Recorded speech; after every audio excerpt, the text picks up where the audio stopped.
Hey everybody, how's everybody doing today? I hope everybody can see and hear me okay. Welcome to my Sunday photo chat where we talk about photography and catch up on what's new and what's been going on. And just somebody chime in, let me know you can see and hear me okay. You might hear Ellie barking in the background. She's been, I don't know what she's yapping about. Let me close the door so I don't.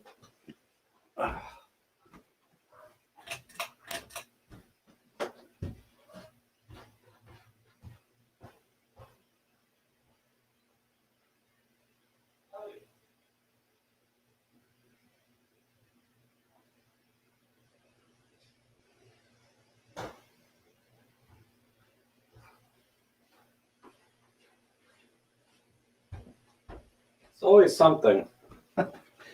She's Amazon guy is here. I don't know what he's bringing today, but I always got stuff coming in and out. Sue's here. Oh, Lysippus can't make it today. Well, hopefully you're watching this now. We'll see you soon. And Seraphin, Christine M, good to see you. John Allen, Jeff Painter, David Crooks. Oh, hey David. I didn't make it to either of the photo walks this weekend. I've been really busy actually. I'll talk about that. John Truman, good to see you. Some awesome pictures on the Flickr group that I have a Flickr group called Rob Trek Community, and like I said, a lot of you guys know each other from the streams or wherever, and it's a good place to kind of share your images with each other. Yeah, then Thomas has been posting, and everybody. I just Plato, you've been posting. Gosh, Plato, you have some awesome black and whites, just like, and as well as John Truman. I was really impressed. I really like that bar scene, that picture that you took. Maybe I'll show it in the stream here. It's really good. And yeah, your black and whites are very punchy now, John. I like it. I don't know if you're employing any of the techniques we talked about in our Zoom call, but that was cool. You got some cool shots. Terry Noon, yep, you've been posting as well. I like the comparison you did with combining Topaz Denoise and Pure Raw, which is I've been experimenting with a little bit of that today too, and I'm going to work more on Topaz because I was just using the auto settings. I'll talk about that, but yeah, I saw that. And Commodore, good to see you. And Soft Fun, Thomas Zauskas. Yep, Thomas has been posting as well into the forum. And Lauren, how are you? I got your emails. Lauren sent me an email about some the Pen PL7 coming out. Well, it's the pen. What did they call it? EP7. I don't think it's the PL7. I think it's just the EP7. And there was some confusion about what's the difference, say, between the EPL pens and the EP pens. Well, the L stands for light. So the EPLs were generally a little smaller, a little thinner than the EPs. And it seemed like such a subtle delineation. I'm glad they're going to go with just calling them EPs and simplifying. And I hope they do. I don't know. But they're releasing an EP7, which I don't remember any of the specs on it. All I remember was on the front, it had a little mono color dial, like on a Pen F, which I have it in my case over there. But I hope they really expand that particular feature, the creative dial. If not on the EP7, definitely on a Pen F2, which would be, that's why I've been really trying to hold back on my spends lately, because I want to save up for that Pen F2 that comes out, right? And it ain't going to be cheap. They're going to ask probably $1,500 for it or whatever. But I'm ready, or I'm going to try to be. I'm going to make sure I have at least one credit card with a little bit of room on it to get one, if nothing else. And Lauren thinks they need an entirely different name If you're talking about the ep7, yeah, just call it a p7, right? Or an e7. I don't know. Why so many letters? Just simplify the lineup a little bit. We don't need all of this delineation and cram every feature into every camera. Just have different formats, right? Different ergonomics. If you want a rangefinder, you get a pen, right? If you want a DSLR style, you get an OMD. And then you got your TGs, right? Your tough. Get rid of the letter G. Just call it a T something, And I don't know what the G stands for, right? They call it TG. No, soft fun. I'll never get rid of my original pen. It's surprising. That thing's really holding its value. I mean, you can't even get them used for less than like $700 or $800. The camera's 5 or 6 years old, and people P is an awful name. Maybe, right? Just call it the L7. That would work. That'd be a little bit too much like Lumix, though, right? Because they have their LX100, their L, whatever. I think an L7 would be good. That would work as a name. Just the light 7, right? Stands for light. So it's the pen L7. And then there's the pen F. So it's very distinguished, right? So you have the pen L7 and a pen F. And then mark 1, 2, 3. And, what are they going to do when they get to L10? They're going to call it the L10? I don't know if that doesn't work. That might cause confusion with the EM10s, right? And just go back to calling them, instead of EMs, just say E10, E1, right? I mean, I know it kind of overlaps a little bit with the older 4/3, right? This is an E420.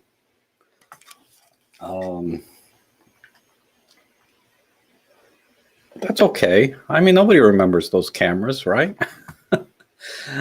There used to be a band, the L7, really. That would be cool.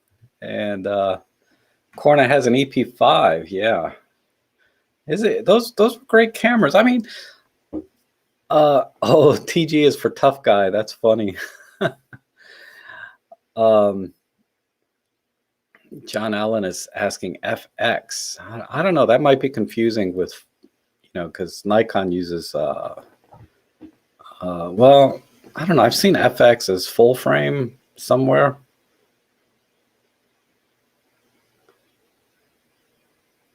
But instead of calling it a pen F, maybe you're talking about just calling it an FX. No, I don't like that. I think pen has to be there. L7 means you're a square. It forms a square. Oh, that's interesting. Yeah, I don't like LX because Panasonic uses that, the LX100, right? Which is a great camera, but they shouldn't confuse it with other brands. Oh, let me sit up straight. Otherwise, I'm going to get that crick in my neck again, which you guys remember knocked me out of streaming altogether. I'd like to stream at least once a week. Pen 2021. No. I think when you assign a model year to a camera, it has to be like a very nostalgic year, like 1966 or 1945 or something, something more nostalgic. If it's too current, it just, people remember, I don't know, I don't have great memories of 2020. 2021 is getting better, but it's still, I went into Pen Tax. Pen Pal, no. I went to the store the other day because they lifted the mask mandates at some of the stores. And I was the only one. There's probably 1,000 people. It is a big, big store. There's probably 1,000 people in there, and I was the only one within eye shot of not wearing a mask. I don't get it. I would think people are dying to get rid of these face diapers. It's like, uh, and my neighbor who is a nurse, right, at the hospital near me, um, and I have to qualify that I haven't had experienced um, any misfortune in my own family and friends, or anybody that I know has not had any problems at all. But I know a lot of people have suffered loss, right? So I have to qualify my statements with that. I don't have that personal experience of having a loss of anybody I know personally. And she's on the front line because she's a nurse, but she's out mowing her lawn with full on mask, outside mowing her lawn. I can't understand that. So, but I never criticize anyone for whatever personal choices they want to make. It's fine, right? But I I I don't get it personally, but that's fine. Whatever people want to do, you guys do it. It's none of my business. Okay. Oh yeah, I'd love to go to Florida. I was talking about that with um, my brother-in-law last night about retiring somewhere, like moving somewhere in about 10 years, and he's planning on staying in the area. And I've talked about it. I've been thinking about going to North Carolina, near the Smoky Mountains, maybe Tennessee. So we'll see in 10 years. I'll worry about it then. But I'd really like to get out of this immediate area. Oh, I just have to go maybe an hour in any direction from where I am, and it's it's a very different atmosphere because I'm so close to DC, Washington DC, and just the traffic is very congested, and people are very, just, I don't know, melancholy is not the right word, but I kind of miss that friendly environment where, like last night, I went out to the marina with, see my family. We have a boat, not we, they have a boat in, and I was trying to do some astrophotography, which I'll show you. I'll show you one image I took, but everybody's so friendly. I'm just not used to that. Like, I'm taking shots with my camera last night. It's like 1 a.m, and guy walks in, hey, you doing some night photography? What kind of camera you using? And so friendly. Just came up and he talked about his adventures and camping and hiking and doing photography, and I really miss that kind of environment where I'm not terrified. But I'll tell you something funny. There's a picnic table right next to, just one picnic table right next to where I was taking pictures, and there was a case of Diet Coke there, and I was like, that's odd. Why would somebody leave that out there? Because nobody's really around. I mean, I can hear music and stuff going off in the distance. So I put my camera bag on the picnic table and I walked back about 10 feet to the area where I set up my tripod. And my sister and her brother come out, or my sister and her husband, my brother-in-law, come out and says, hey, Rob, you don't want to leave your camera on that picnic table. I was like, why? Or your camera bag, right? So that's the free table. You leave anything on that table, it means you are giving it away for free. Some guy lost like some really nice tools and stuff because he left it on the table one time. I'm like, oh no, wonder what else, So yeah, I took the bag off the picnic table, but man, I could have lost. I still had my EM5 Mark III and a couple lenses in the bag. And I was shooting with my EM1 Mark III. And let's see, there's a question here. Thomas says, or John says it's hurricane season, huh? Okay. 5 inches of rain this week. Ooh. Yeah, when we were talking about Florida. Yeah, that's what's kind of deterring me from Florida is the alligators and the hurricanes. The hurricanes more so than the alligators. Because hurricanes, thankfully, you know, we have like 4 or 5 days notice and we can evacuate, right? Or you guys can evacuate if need to. And, well, I'm just too old for that. If I'm going to move somewhere, I don't want to have to evacuate every year somewhere. You know, just, I don't want to put up with that. So I'm thinking like North Carolina. And as long as I don't stay in a trailer park, because, you know, North Carolina, South, those kind of areas, they're very tornado prone, especially if you're in a trailer park. I don't know what it is about trailer parks, but whenever there's a tornado, they're the first to go. I mean, it must be because the land is flat, right? They have to get flat land everywhere so they can, you know, set up all their homes. I mean, there's got to be a geological reason for it. It just can't be bad luck, you know. But let's see. Thomas is asking, would I ever consider a photo walk tutorial on zone focusing? Set it and forget it for street photography. I could do a photo walk like that, sure.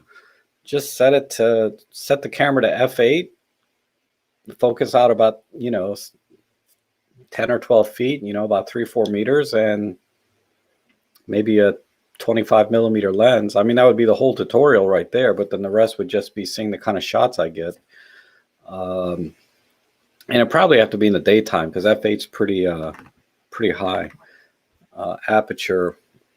So I need plenty of light or shoot high ISO. Oh, Lauren says California, no bad weather, huh?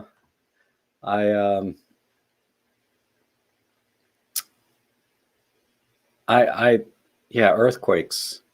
California is, I mean, from my perspective, I don't live there. I have family that's lived there forever, most of my life. They're happy there, but man, from here, you know, all I hear about are floods, fires, earthquakes, you know, locusts. I mean, it's like, it just seems like a freaking nightmare to live out there. It's a big state. I get it. You know, it's probably just happening in a couple of places, but yeah, I just need a quiet place. You know, the few places I visited, you know, when I was younger, I was hardcore. I want to move to Florida, and because I really like the beach life and all of that. But, you know, as I get older, less and people and more, more nature and calm. Western North Carolina, Northern Georgia, waterfall heaven. Yes, thank you, Phil. Definitely. That's one of the things that attracted me because I could continue doing my vlogging and get more scenic type things instead of just taking pictures around Old Town Alexandria all the time or the local parks, which are beautiful. But I tell you, I spend like a half an hour to an hour minimum trying to figure out a place to go before I do a photo walk because I want to share it with you guys and I don't want to keep taking you back to the same place unless there's a very specific reason. Like there's this one tree that I want to get perfect shot of. So I need to keep trying different times of the day, different types of weather, you know, all the things you do when you scout a location. And, you know, there might be reasons like that I might go back, but I'm not quite there yet. I'm not in a place where I'm going to go out and vlog and take one picture. You know what I mean? And say, this is my epic picture.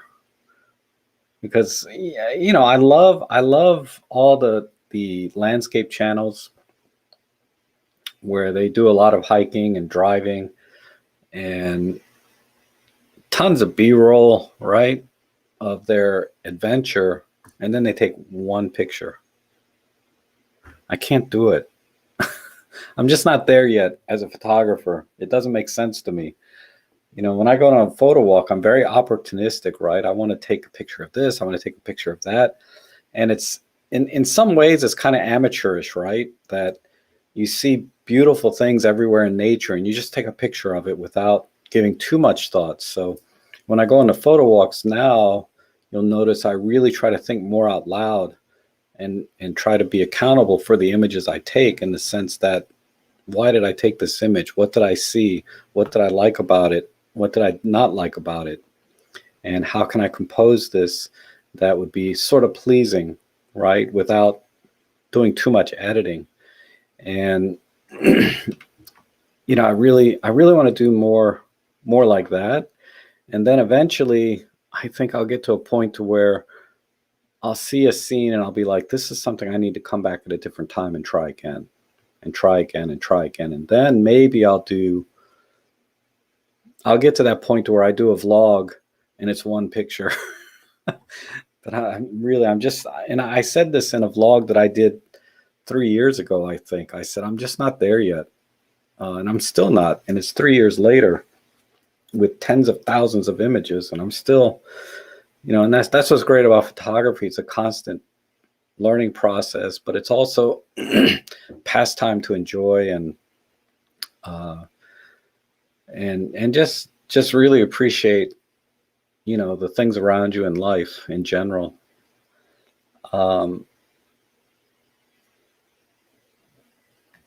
Lauren says, Rob, tell the ex to please just wait at the table. It's cruel. I don't know what you're talking about.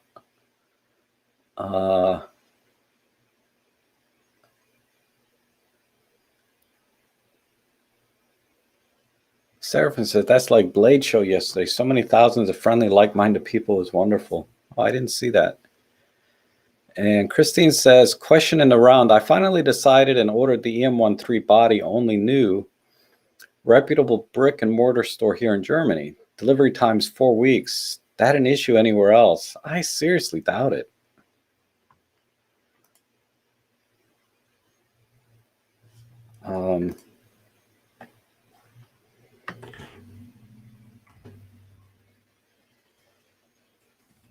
Let me see. I'm going to just go to Amazon. Olympus E-M1 Mark. That's a good sample of all the, yeah. Oh, wait. Yeah, delivery June 10th. That's in a few days.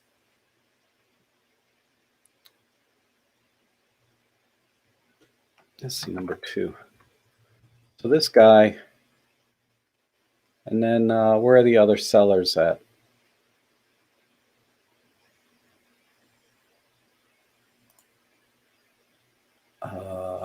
There's 15 more sellers here. So brand new, June 9th, June 10th, June 10th, June 11th, June 9th. Yeah, it's pretty,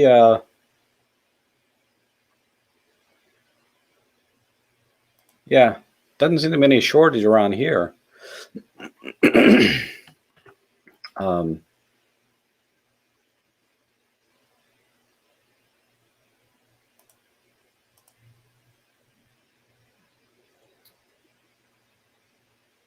And Christine says, your photo walks with live explanations are awesome. And oh, thanks, Christine. I try.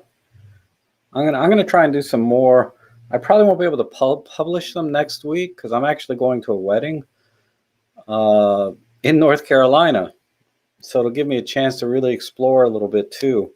So I'm gonna take like 5 or 6 days off and just with Ellie and go around and do some photo walks in some more scenic locations, hopefully. We'll see how it goes. You know, whenever I take Ellie, things are very random sometimes. And I don't know what I'll be able to do photo walk wise, but I'm really going to try. And I haven't been out with her in 2 years, really on a long trip. You know, last year was, we have to count out, you know, totally gone. So it'll be good because she was really good 2 years ago with me, and I got some great pictures, and she had a great time, and it's a great little trip. So I'm gonna do that again. I have to spend about a day and a half doing the wedding. I'll be doing the pictures and photos and stuff, but maybe a little video. Uh, and I'll ask if I can share some. It's a personal thing, so I don't want to. If I can, I will. If not, it's no big deal. You guys have seen probably thousands of wedding photos. Mine won't be all that special, really. But enjoying the day is never amateur and always correct. Thank you, Lauren. I'm pretty sure the famous shooters took many and disposed of. Yes. Yeah, I probably, right? I mean, every now and then I hear a comment, I took a few pictures here and there, but the whole video is just one image sometimes. And sometimes I'm not all that impressed with the image. I'm like, really? Like as if I should be in any position to judge anyone else's photos, right? But, we look at people's photos and we're like, it's not really my style, which is totally normal. I mean, if you go to an art museum, I might like 5 or 10% of the images or paintings or photos. And then the other 80, 90%, I'm like, God, who would pay that much for something like that, right? Oh, hey, Scott, how are you? Yes, the 17. I'll just show you. Scott emailed me the other day about this.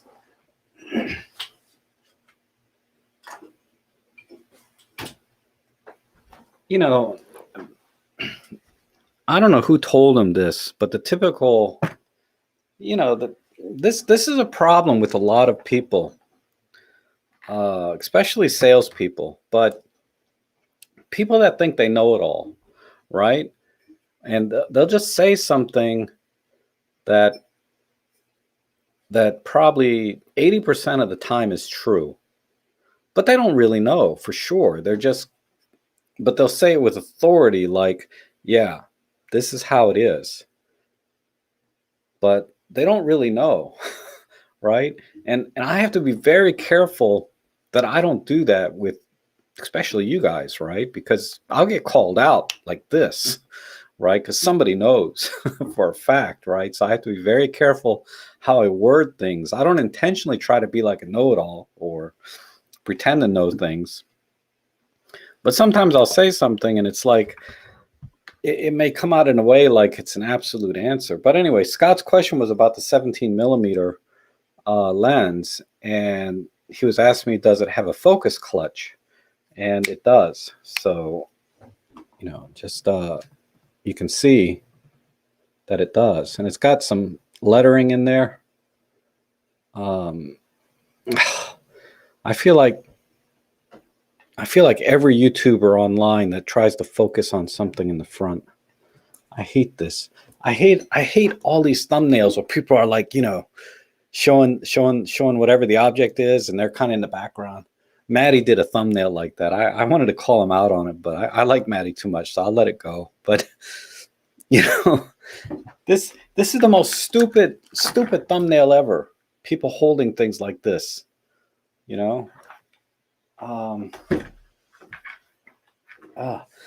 But anyway, the salesperson or whoever told him that only the pro lenses from Olympus have a focus clutch. And yeah, most do, not all. My 8mm fisheye doesn't have a focus clutch. It doesn't need one, but I'm just saying it's a pro lens without a focus clutch.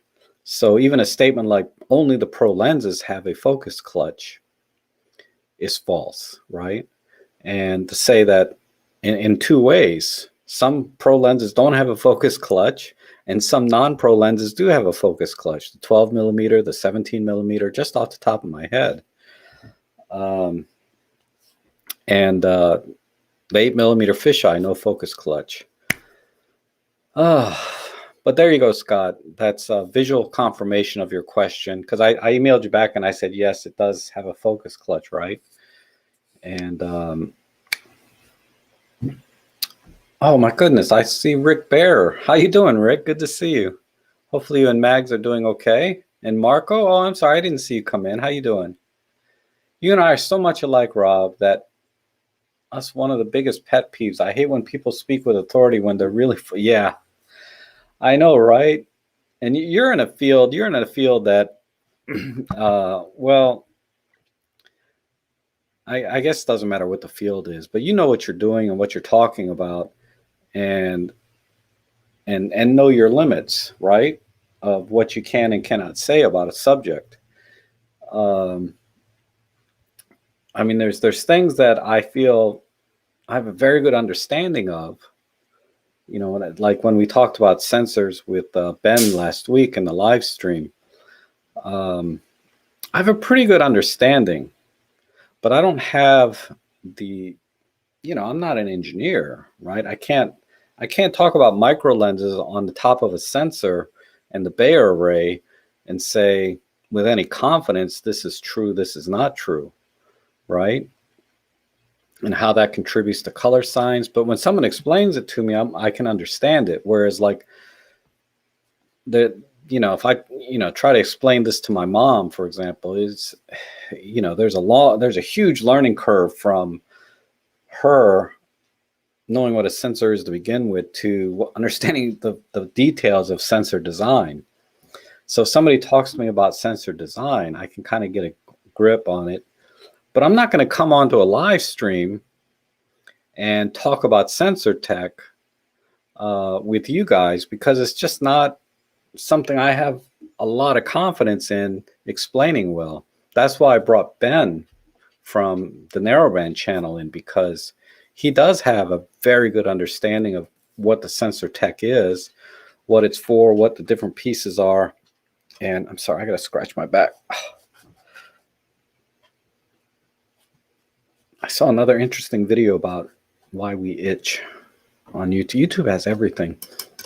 But yeah, I'm not going to come out and talk about sensor tech as much as I want to, because I'll go to 43 Rumors or wherever and read about it. And I think it's fascinating. I said, this is going to be great when it comes out. But for me to come out and talk about it in a video and say, okay, they're coming out with this new sensor. It's got this and it's got that. It's, you know, the BSI, the stack sensor tech. And, you know, I mean, I get it. I understand it when I read it, but I'm not in a position to reiterate it or regurgitate that stuff with any authority because I'm not an engineer, right? And neither is Ben, but he's been researching or looking into that stuff for a long time. So he can, you know, he put that PowerPoint together and the presentation, all that. And oh, hey, the great Vanzini's here. Good to see you. And John Matthews, good to see you. I thought the 8mm fisheye was a premium lens, not pro. No, it's a pro lens. Yeah. Well, see, I just did it. I just said something with authority when as soon as the words came out of my mouth, I'm like, yeah, let's look it up. This is how you look it up. I'll show you. Let's go to that screen. What is that screen? Oh, here it is.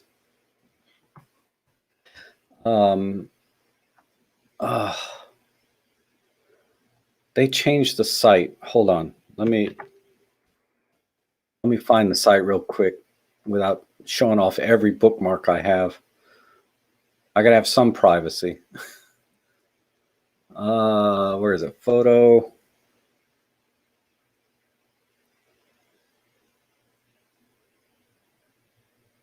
Here it is. No, that's the joint update thing.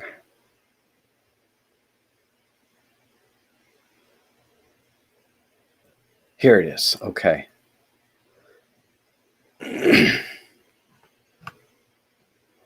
So number 2, number 3. Yeah.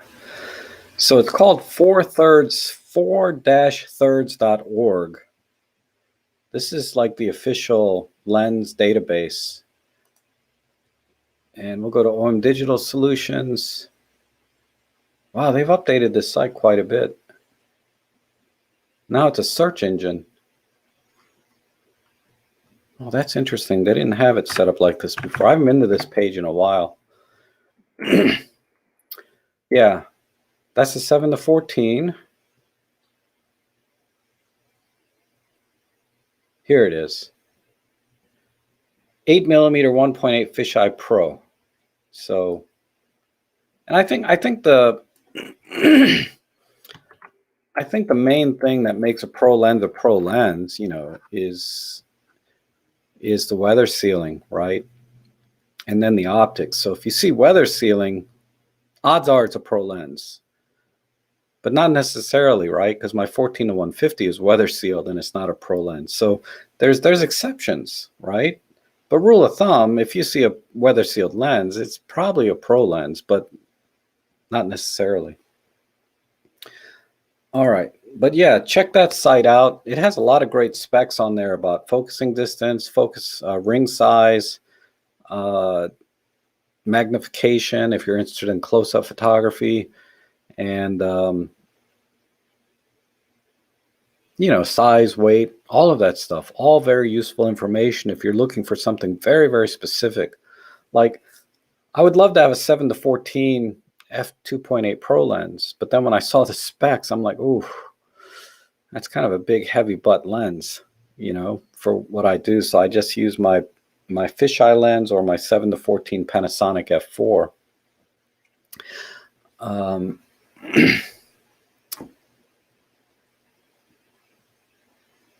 Let's see. At Rob R.E. Ben, a great episode. Oh, thank you, Christine. Did you intend to repeat with experts for other topics? I guess I could. I mean, I would love to have guests on, you know, that are really good at specific things, right? Like Ben. And I don't know, let me give that some thought. I mean, I want to do it, but then I'm a little bit anxious about it too, for some reason. I don't have any reason why right now. I have to kind of search deep in my soul and see what the problem is. I mean, it's kind of like when I get comfortable and I know somebody, then I'd like to have them on the channel as an expert, right? So I know Ben. I've had Rick Bear on the channel because I know Rick through the stream and emails, and of course Maddie, Robin, Peter, all those guys, right? Jimmy. I feel very comfortable with because I know them. I've talked to them through Zoom chatting and etc. And if any photographer that's an expert in a particular field reaches out to me, and I feel like it would be of interest, then yeah, I'll be happy to have them on. But I don't know what they're going to say necessarily, right? Because I don't know them. I don't want to bring somebody on that is a blowhard, right? Like a know-it-all, when they don't know jack. You know, they just know very surface level things. Like, yeah, pro lenses are weather sealed. You can say that, but it's not 100%, right? But don't say it with authority, you know? Anyway, that's a bad example, but you guys know what I mean. And Rick says, you notice lots of people on blogs like to be part of a clique. They attack anyone who isn't in their clique because it's an echo. Yeah. It's like, you know, the great minds think alike, but not great minds, but like-minded people is the word I'm looking for, or phrase. And that just seems to be a young thing. Like if you're kind of young or immature is another word for it, you are closed-minded, you know, you get into these cliques and bashing and all that, you know. It's fine to be critical, right? People are critical of Micro Four Thirds a lot, and I accept that. But to bash the system or to use language that's very derogatory against Micro Four Thirds, I find offensive in a way. It just tells me how little you know or are as a photographer. Or that's not the right word, because there's some very competent photographers like Fro right? The Fronos photos bashing Micro Four Thirds, but I still love the guy. But anyhow, pro is short for profit. Absolutely. And YouTube is great to learn stuff. Trying to learn how to use Darktable as an alternative to Lightroom. Yes. Darktable it's been recommended to me many times, and the learning curve is pretty steep. Which brings me to, gosh, what I've been doing this week. A few things. Let me get through a few more questions, and then I'll talk about what I've been up to. Commodore says, I will try again. The EPL10, does anyone know of a hot shoe mount viewfinder that works? Oh, no, I don't know. I don't think the EPL10, well, it has to have that little slot on the back. You know, ever since I got my dry cabinet, I don't have any cameras here for me to pick up and show you.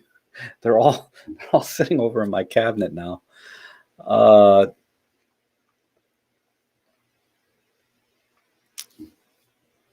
Yes, style in person, Christine. That's absolutely true.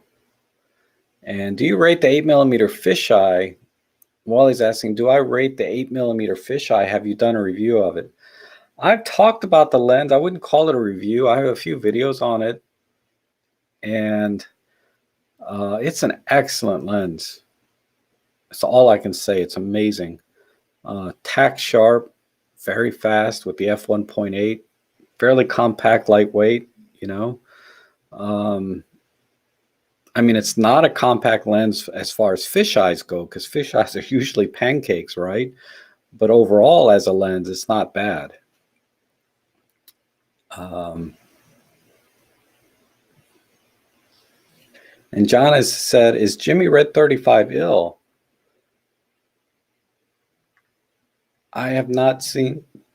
I saw a Facebook post recently by Jimmy saying he's all better now. So I don't think he's ill anymore. He had some complications with the shot that he didn't take it too well, basically. But I think he's fine now. Yeah, Thomas, the Micro Four losers, right? That's funny. I mean, you know, he's very tongue in cheek. I mean, he says things like that, but he doesn't mean it. You know, he says things just to be funny. The guy cracks me up. And what's that website again? I tried. I must have gotten it wrong. Oh, I'll just type it in for you. Let me just.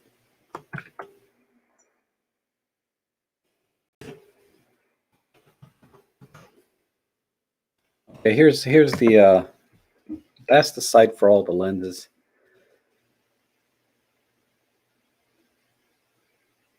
Yeah, everyone. Yeah, Marco and Roman talking about Jimmy, but I think he's recovered. And Tina says, does this group have recommendations as to some YouTube tutorials for landscape photography using Olympus? Ooh.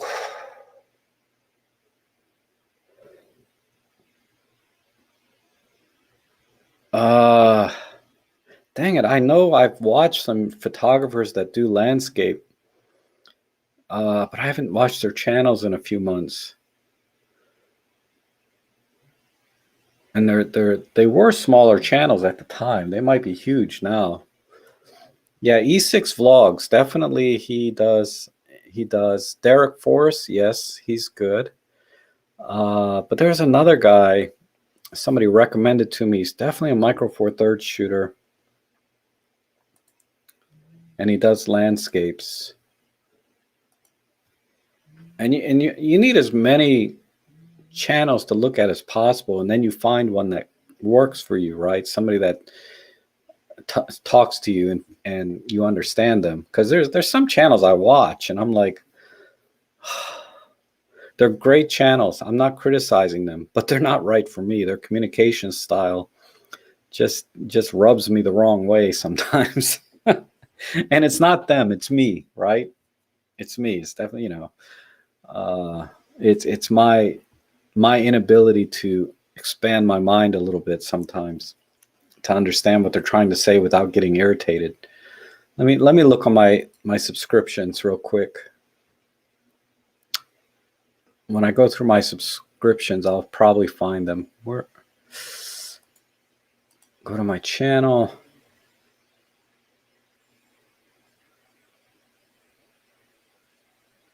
Here we go, subscriptions. Oh, where's the list of people? This. Oh, here's the list. I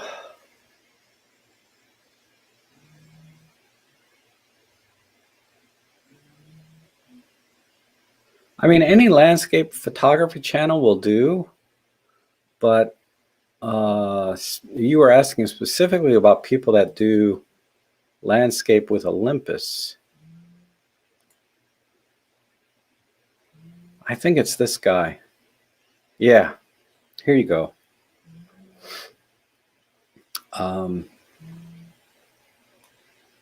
D. Griff. Wow, he's doubled his subscribers since I was last there. Here he is. This guy. Let me cut and paste this for you into the chat.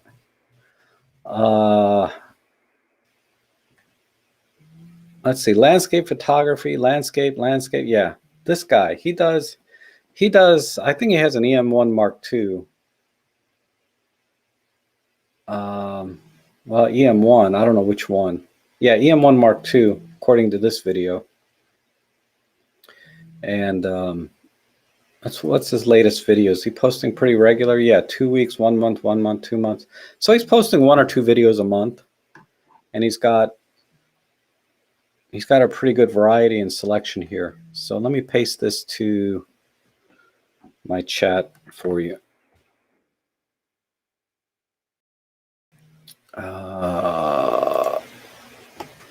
There we go. That's the guy I'm thinking of among the others that people have mentioned, like E6 Vlogs. Espen Helen, yes, definitely.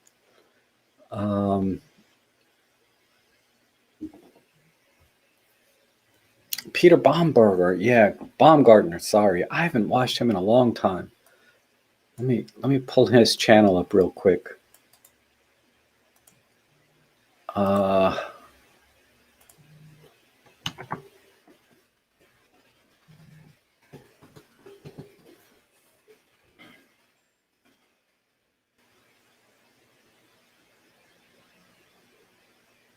This doesn't look camera related at all. Maybe I need to be more specific.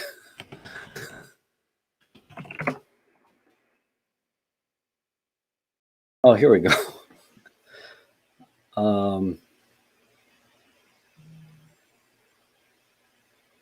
Does he even have a channel? He's one of these visionary guys, right?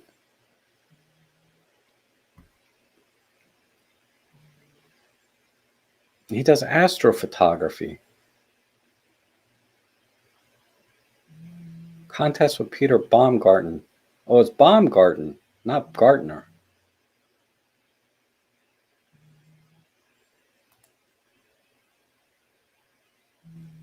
Peter Baumgarten. Looks like he's doing mostly astro. I don't see hardcore landscape stuff.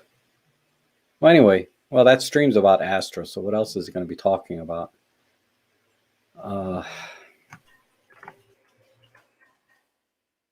Okay. I was going to talk about something before I got distracted again, right? And John is asking, did you get the PL4 Elite? Yes, I did. I compared deep prime noise reduction with AC/DC, and deep prime was much better. Yes, it's pretty impressive. The only problem I have with the pure raw version, which is, the separate thing, is it over sharpens a little bit, but you can mitigate that if you have Photolab 4 Elite. You can mitigate the over sharpening, right, manually. So it has some sliders, and that's why I want to go back and look at Topaz again, because it has a bunch of sliders there that I didn't touch. I just clicked on auto, then I selected the AI model that looked like it gave me the best results in my comparisons. And I thought it was still fair to do that comparison in my video between Pure Raw and Topaz, because Pure Raw is a one-click solution basically. So I tried to do the one-click solutions in Topaz. Even though it's not one click, it's actually 3 or 4, because they have different AI models, versus Pure Raw only has one model or one button, and I guess it figures out what model to use. So I still thought it was a fair comparison in terms of workflow. What's the one-click solution in Pure Raw? What's the one-click solution in Topaz? But I'm going to do some more videos, because I've gotten a lot of great feedback from everyone about using Topaz and optimizing the noise reduction features that is built into Topaz. And Topaz has a better user interface and has more flexibility with working with different kinds of files, not to mention JPEGs and TIFF and DNG, all the formats, but also with different cameras like Fujifilm. So there's a lot there that I did not explore in my comparison. My comparison was a very simple thing, and that's what happens when I kind of rush a video a little bit, right? Because I was using trial version, so I can't like take my sweet time reviewing these products because the trial version will expire. But I really should have qualified my video a little bit more in the beginning, saying that this is going to be my workflow. I'm going to focus on the one-click solutions between these two and compare them. But I'm not ready to go into all of the features of each one. Pure Raw only has one, click and export. But Topaz has many more features and has a suite of like gigapixel and sharpen AI and then denoise AI, and a combination of these three softwares. If you want to take the time, you can probably get really good results with it, better than a single solution of Pure Raw. But that's why I went with the Photolab 4 Elite, because it did give me additional options for controlling the over sharpening, which was the biggest problem I had. But also, Photolab 4 Elite exports in a TIFF format, which Pure Raw does not. So being able to export in TIFF format allows me to open it in Olympus Workspace that has all of the wonderful art filters that I really enjoy from Olympus, and edit using Workspace if I want to. But using the denoising properties in Photolab 4 Elite of Deep Prime, and then take it over to Workspace and then do the fun stuff I like to do that I enjoy about Olympus. So anyhow, that's one of the things I've been doing. I've been editing, and I've been going through a lot of photos and editing. My brain is mush between Topaz, Photolab, Deep Prime, and God, what else was I doing? But I watched so many tutorials this week on using Topaz, and seeing the results people are getting, and I'm like, okay, I got to keep working at it and see. And that's what I liked about Pure Raw, was that it was a very simple one-click solution.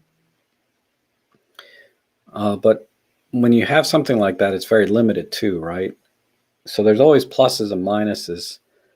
But if I had to make a snap decision, I would say get the Pure Raw or Photolab 4 Elite over Topaz. But that's a snap decision. That's not an informed, experienced, thought out decision. Because ultimately, I may say Topaz is the better product, but there's a learning curve, and there is quite a learning curve. I like to think I'm a fairly competent photographer and editor, but wow, it was when you get a new software, it's a lot of work. All right.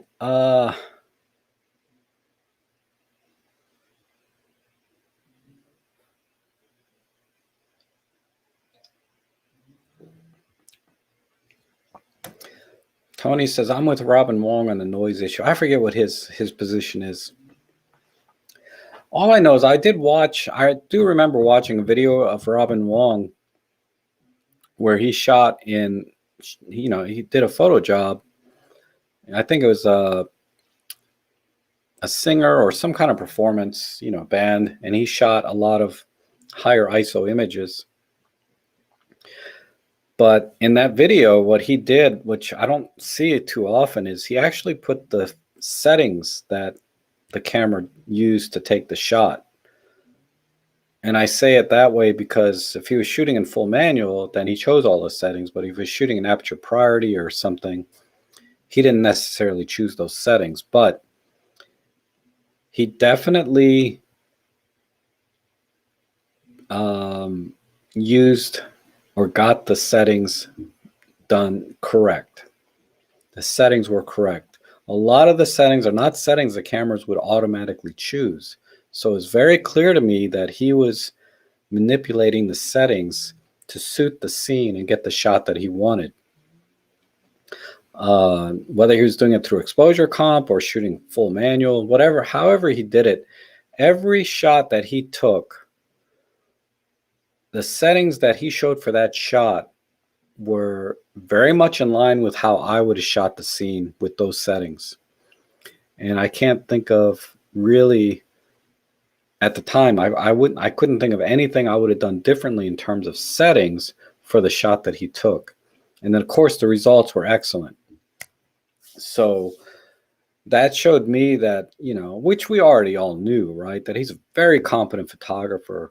And when he takes a picture, he doesn't take the settings for granted. He's very conscious of the settings that the camera's using, and he'll change them if he needs to. Because, sometimes you can't shoot all manual all the time because you have to be fast on your feet and fast on the shutter button, right? And that requires some automation. But the pictures that he showed, very, very competent settings, very good settings for every scene. Anyhow, oh,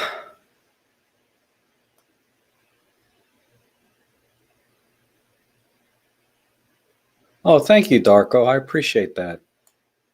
He said, great vids of late. You're rocking it. Thank you. I try, And Lauren's asking, anyone use Snapseed for Android or Snapseed in general? Google offers it for free. Not much talk of it these days. No, I never use it. I'm not much of a tablet or phone editor myself. I don't care for tablets. And Topaz came out with 3.1.2. Yes, I was using 3.1.1, David, which was kind of an update. So 3.1.2 is already out. That's fast. I think those two updates are within a few weeks of each other, if that. And does Pure RAW work DNG converter? No, it does not. It only works with RAW, not DNG. You have to get Photolab 4 Elite, and I think high quality and prime will work, but not deep prime. Because, well, I don't know why, I'm guessing.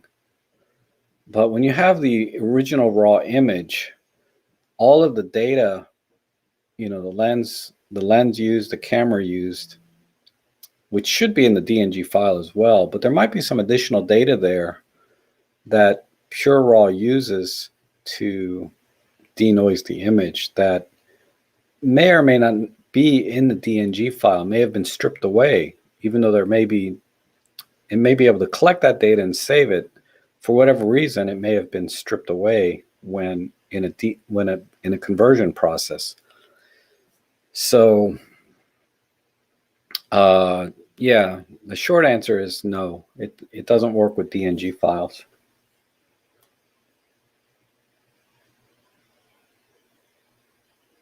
On One is also coming out. Yes, I'm going to test that out. Robin Wong is back in lockdown in Malaysia. Jeez, really?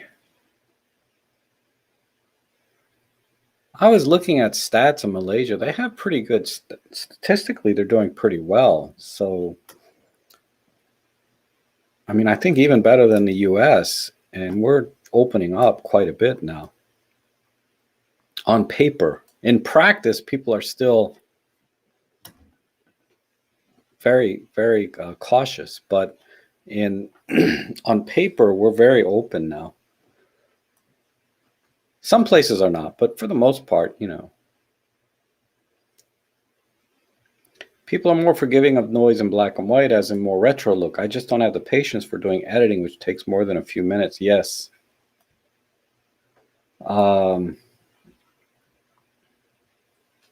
I'm with you, actually, Lauren. I'm kind of a straight out of camera JPEG kind of guy. And I don't know what got me in, I don't know what bug I got up my butt to try Pure Raw or Topaz. It was just out of curiosity. I was like, because there's so much hype, right? I said, all right, I'll download the trial and see. How much better can it be than me if I wanted to take the time to denoise it using Lightroom or just using the standard settings in Olympus Workspace, low, medium, high? How much difference can it make? And it shocked me. It shocked me how much difference there was. So then once I got a taste of that, I'm like, oh, I gotta share this with everybody. I'm like, this is, and unless you know me, you may not appreciate that I made those videos as much, right? Like the average drive-by YouTuber will be like, oh, just another Topaz Pure Raw review. Who cares? But for a lot of my subscribers, you know that I'm not really a photo editor guy. I'm like a straight out of camera guy generally. And when I make a video about being impressed by denoising software, that's kind of a big statement on my channel. That's not a small thing on my channel, right? So now I'm all up into editing and doing things now because of this denoising. I'm like, wow, now look what I can do with my high ISO images. I mean, normally I don't care. Grain, noise, so be it. Just reduce the color noise a little. That's all I need to do. But when you see something that it's not like I'm going to go back and edit all my pictures. I don't care about that. But there's going to be some images that I would have shared, but did not because it was just so bad. The noise was so bad. The grain, everything was just to the point that it's not worth sharing this kind of images, right? People are going to be like, that's why I don't shoot Micro Four Thirds, right? You're going to get that kind of feedback, right?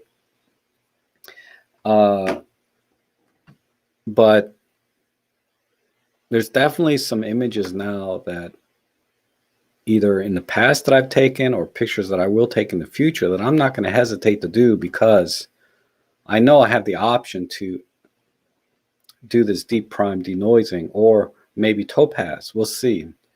Probably in about 2 weeks, I'll have Topaz kind of down in a way that I can actually competently do a tutorial or something, because next week I have the wedding and a little bit of vlogging and traveling.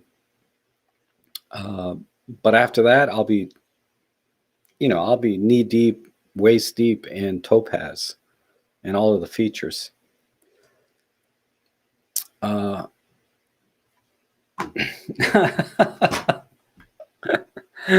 Lauren, you're funny. We know Rob is on the level because he levels everything. Yes, I had a photo job this week, actually two. Well, one was a video editing job. The other one is a photo job. And I have another video editing job and not a video editing. I have a video job, which was part of the photo job. And I have another photo job that I hope I get, but because I'm going to the wedding, I may miss it. But yeah, it's been a little bit of a dry spell, but I finally have made some money this week other than the pennies I make here on YouTube, right? that was a relief. So I'll show you a couple of those pictures. But Christine says, denoise, it just came up from the sensor discussion. The current Olympus sensors can certainly be improved, and things like Pure Raw help along for the lifetime Olympus cameras too. Yes, it's definitely, it's all relative. Let me qualify what I think Pure Raw does, because I got a lot of feedback saying I don't have to buy a full frame camera now because Pure Raw has denoised my images down to a full frame camera level. And yeah, close enough, right? I mean, spitting distance of a full frame camera, that if you were constantly having problems with noise, Pure Raw definitely took care of that without you having to buy a new camera, a full frame camera, for example. But you have to remember, you can apply Pure Raw to full frame cameras too, right? It just scales up.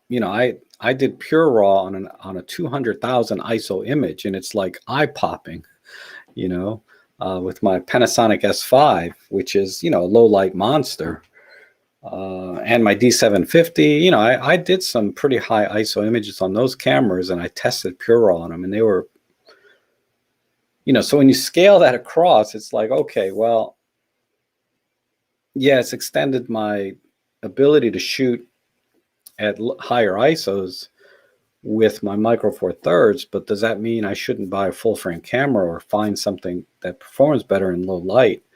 Doesn't necessarily mean that. It just means that it's definitely saved some images from high ISO noise at minimal cost, right? $130 right now. $200 for the Photolab 4 Elite, which I recommend you get instead of just the Pure Raw for different reasons, and I'll have to make a video about that. But I am very happy with what it can do. I was very impressed, and I'd say on its face, it's okay to say Pure Raw has extended the life of my Micro Four Thirds, but you have to qualify the statement. It's like, well, you can apply Pure Raw to full frame too and get even better results. But for the money, staying in the Micro Four Thirds system and adding Pure Raw to it is definitely a very powerful combination to get higher quality images at high ISO. Yes, Scott, Pure Raw has helped you recover some very noisy images that were unusable. Yeah, I'm in the same boat. Like I said, there's some images I never would have posted, but might reprocess with Pure Raw and see if they're worth saving. Oh, okay, Dave. Yeah, you got the 2:00 thing, so I'll let you go. I'm sorry I missed the photo walks this weekend. I was going to try and go to the one this morning at Huntley Meadows, but oh man, I was out till 2 or 3 in the morning. Well, about 2 in the morning with the astrophotography, and then I got up at 6:30 this morning, and I just said, I can't make it. I can't make it.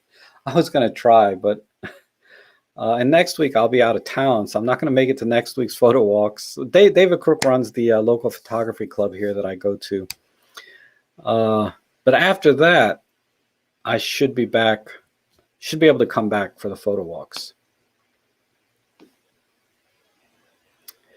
Darko's saying, David Crook says, with the M1 Mark III over 6400, it's a sandpaper and needs to be cleaned up.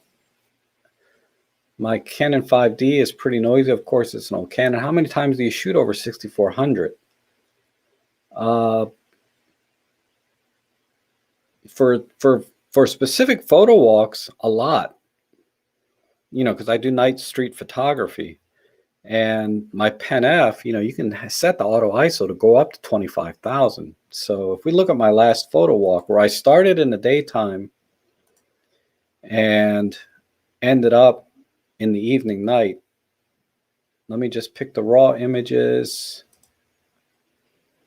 select ISO. So here's my last photo walk, right? So raw, Let me get rid of this so we can see. So I had 405 raw images and 116 were at ISO 25,000, but over 6.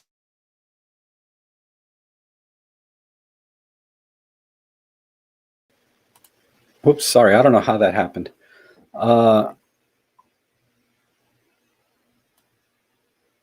many images is that?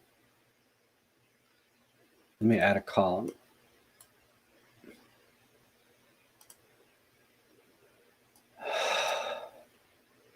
One 156 out of 405 were over 6,400, and that was a combined photo walk of daytime, like these shots, to nighttime. So definitely, I do shoot a lot over ISO 6400. I don't do so much with the EM1s because the auto ISO only goes up to 6400, my EM1 and my EM5. But a lot of times I take my Pen F out for street stuff. And in those scenarios, yeah, a lot. What is that? About a third, right? 100, what's 150 over 405? 156 over 100, 405. Yeah, 38.5% of my images were over ISO 6400 on that photo walk. And that's because it was kind of half daytime, half nighttime. Okay. Hey, Arthur, how are you? Yeah, you shoot a lot over 6400. Yes, I bet you do. And yeah, Lauren says I'd be using the full frame Panny for the nighttime shots. If I was trying to go for best quality, but a lot of times my photo walks are just about enjoying my time doing the photo walk and vlogging. And the camera I enjoy the most is my Pen F for photography. But yeah, definitely if I wanted to get high quality images at night, I'd be sporting my Panasonic S5. But it's not necessarily better because I only have the kit lens, which is an f3.5 to f5.6. So it's a stop and a half to 2 stops slower than a prime lens on my Pen F. So the noise is kind of mitigated because I can shoot at lower ISOs with the prime lenses on my Pen F. Now, if I get a 35 millimeter prime for my S5, then yeah, that would probably be my setup to go street photography with the Panasonic S5. But I don't have that, so any kind of gain I get in noise performance with a full frame sensor is going to be mitigated because I'm using a kit lens versus I'm using a 17 millimeter prime on my Pen F. So, you know, the old argument, right? You can shoot at lower ISOs with a prime than you can with a kit lens. So you're going to get better noise performance just by default. And my Fujifilm, oh, I'm not a fan of my Fujifilm camera. I got to take it out though. I haven't taken a picture with that thing since November last year, I think.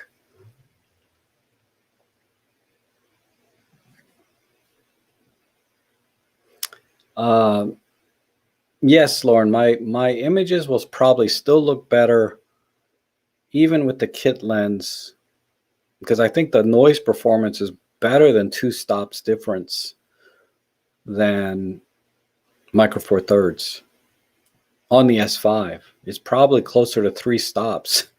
And certainly the dynamic range with the 14-bit files and, you know, all of the things, right? I'll go out with a photo walk.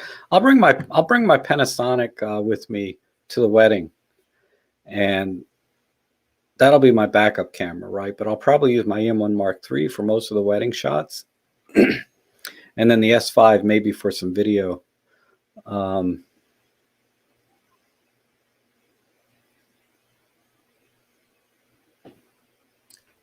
But yeah, so what, besides the photo jobs, I did that Astro.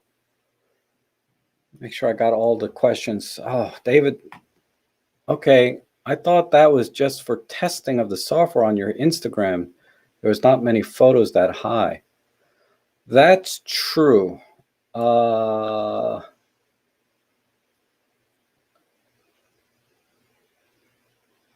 lot, yeah. Lately, I've not been doing a lot of photo. I mean, I've been doing photo walks, but they've been all in the daytime, right? With you guys. I did the truck graveyard. I did the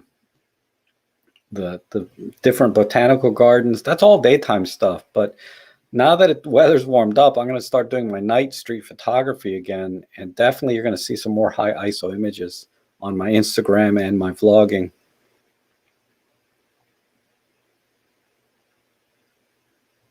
I'm holding it wrong, Lauren. That's funny. Plato, how you doing? Sell the Fuji if you don't use it. Money in the bank. Yes. Oh my God. Yeah. If the Pen F were available right now, that would definitely be traded in. The Fujifilm will be the first camera to go. I'll probably trade in my Fujifilm and my D750 and get that Pen F2 along with every lens that goes on my Nikon except a couple. I'm still in debate. My Zeiss Distagon 35 millimeter. The lens is amazing. It's an amazing lens. But it's so heavy on my Micro Four Thirds. I don't like to use it on my Micro Four Thirds. But on my D750, it was like, oh, it's awesome. Okay, so let me show you my picture from last night. Let's see, is it?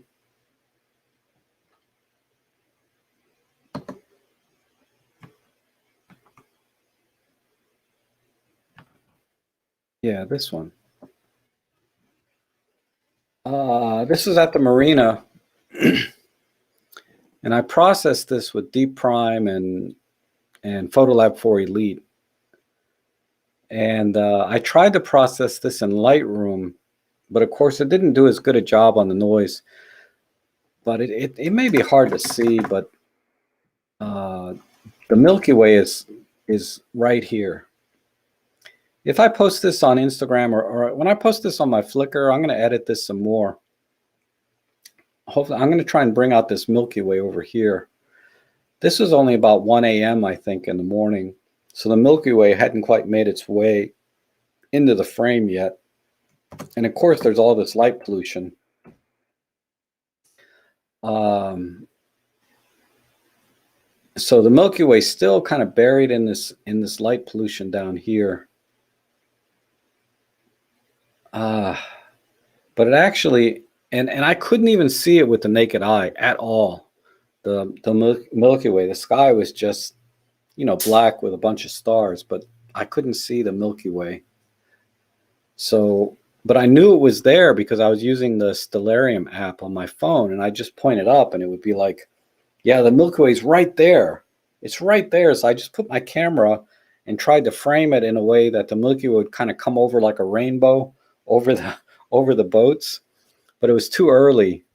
And after about 1 a.m. or 1:30, I had to call it. I was too tired because really the Milky Way really comes out into its own closer to 3 a.m. And I was still planning to try to make the photo walk at 7 a.m.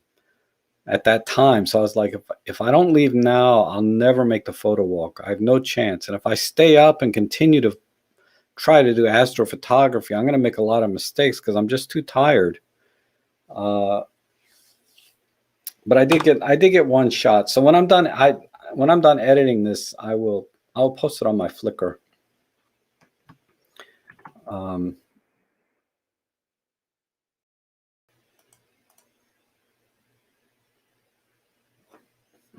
What's in the middle of a tsunami? I don't know.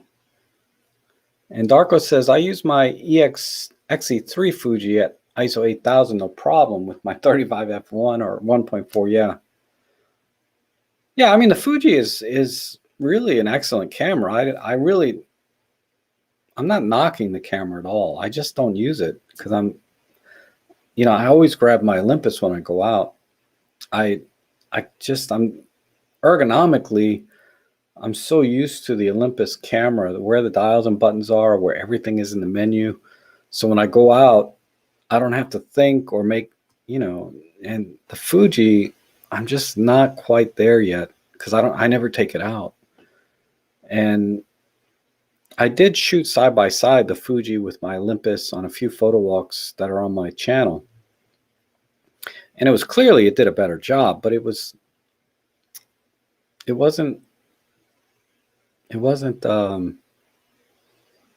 for low light, right?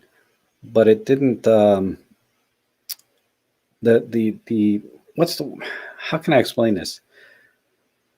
The desire for me to learn using the Fujifilm to the level that I can use an Olympus camera, I didn't have that motivation to do that because the results were not as good as it didn't make it worth it for me. Because two things, it was significantly better, but it wasn't so much better because I'm not as sensitive to noise and grain and all of that. So you have to kind of match what's your personal sensitivity to noise and grain with how much improvement there is using a different camera. And then, that intersection, right, is when you say I'm switching camera systems, right? And for me, that nexus did not meet for me with the Fujifilm. It wasn't so much better that, the nexus, that crossover point threshold was very low for me to make that kind of switch to using that camera system. And not that I switch it's always, if you're in a position to own several different brands of cameras and use the one that you like at the moment, right? A different color shirt for every day of the week, so to speak. Great. But professionally speaking, I still use my Olympus. I used it on my jobs this week. Okay. Plato, you went on EM1 with the 12-40. Yeah, it does focus well. The EM1 Mark III focuses even better, actually.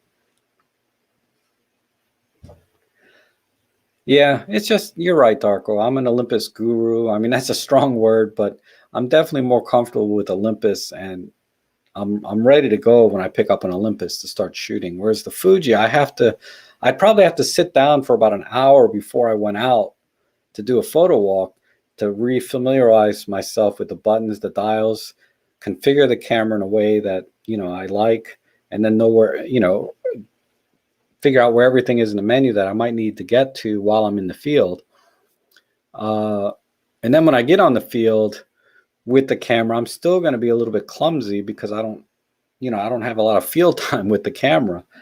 So that's why I always pick up the Olympus. Now I should force myself to go out for a week or two with just one camera. Go out with the Fuji this week, go out with the Panasonic next week. I was thinking about doing that maybe, since the weather's nice and I can go out every day pretty much. And Sean says, I have a beautiful new 1DX Mark II, but whenever I take it outdoor photos, my sky is always washed out. Do I always need an ND filter? It wouldn't hurt to try an ND filter, definitely.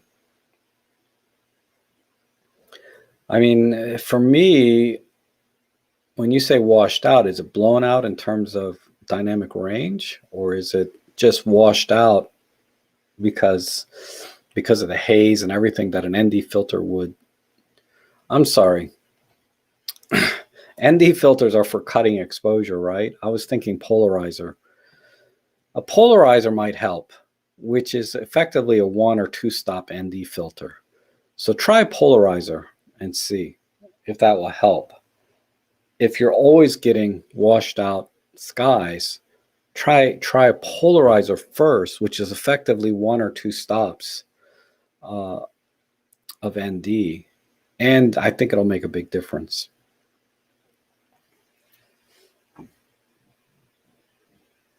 With 40 megapixel high-res shot, how would the editing be improved with Topaz?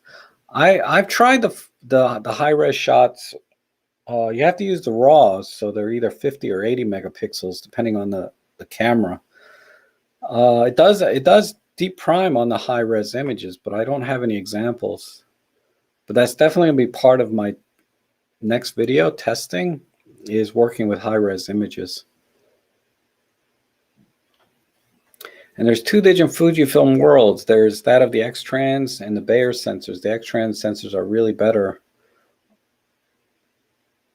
The question is, are X-Trans sensors really better nowadays? Are they needed today? I've seen that argument where the Bayer sensors do just as good a job as the X-Trans, right? When X-Trans first came out, supposedly they had some advantage over the Bayer sensor. But now people are saying that that difference is negligible now, right? To me, I feel like if you're going to buy a Fujifilm camera, I feel like you should definitely get the X-Trans sensor, because that's kind of their signature. That's their signature, full stop, is they have the X-Trans sensor and nobody else does. And that's why I was very specific when I looked at Fujifilm, because they had some other Fujis that didn't have, they had the Bayer sensors that were cheaper, but still had the film simulations, which is what I was most interested in. But I was like, if I'm going to get a Fuji, I'm going to get an X-Trans sensor with Fuji, because that's their signature, right?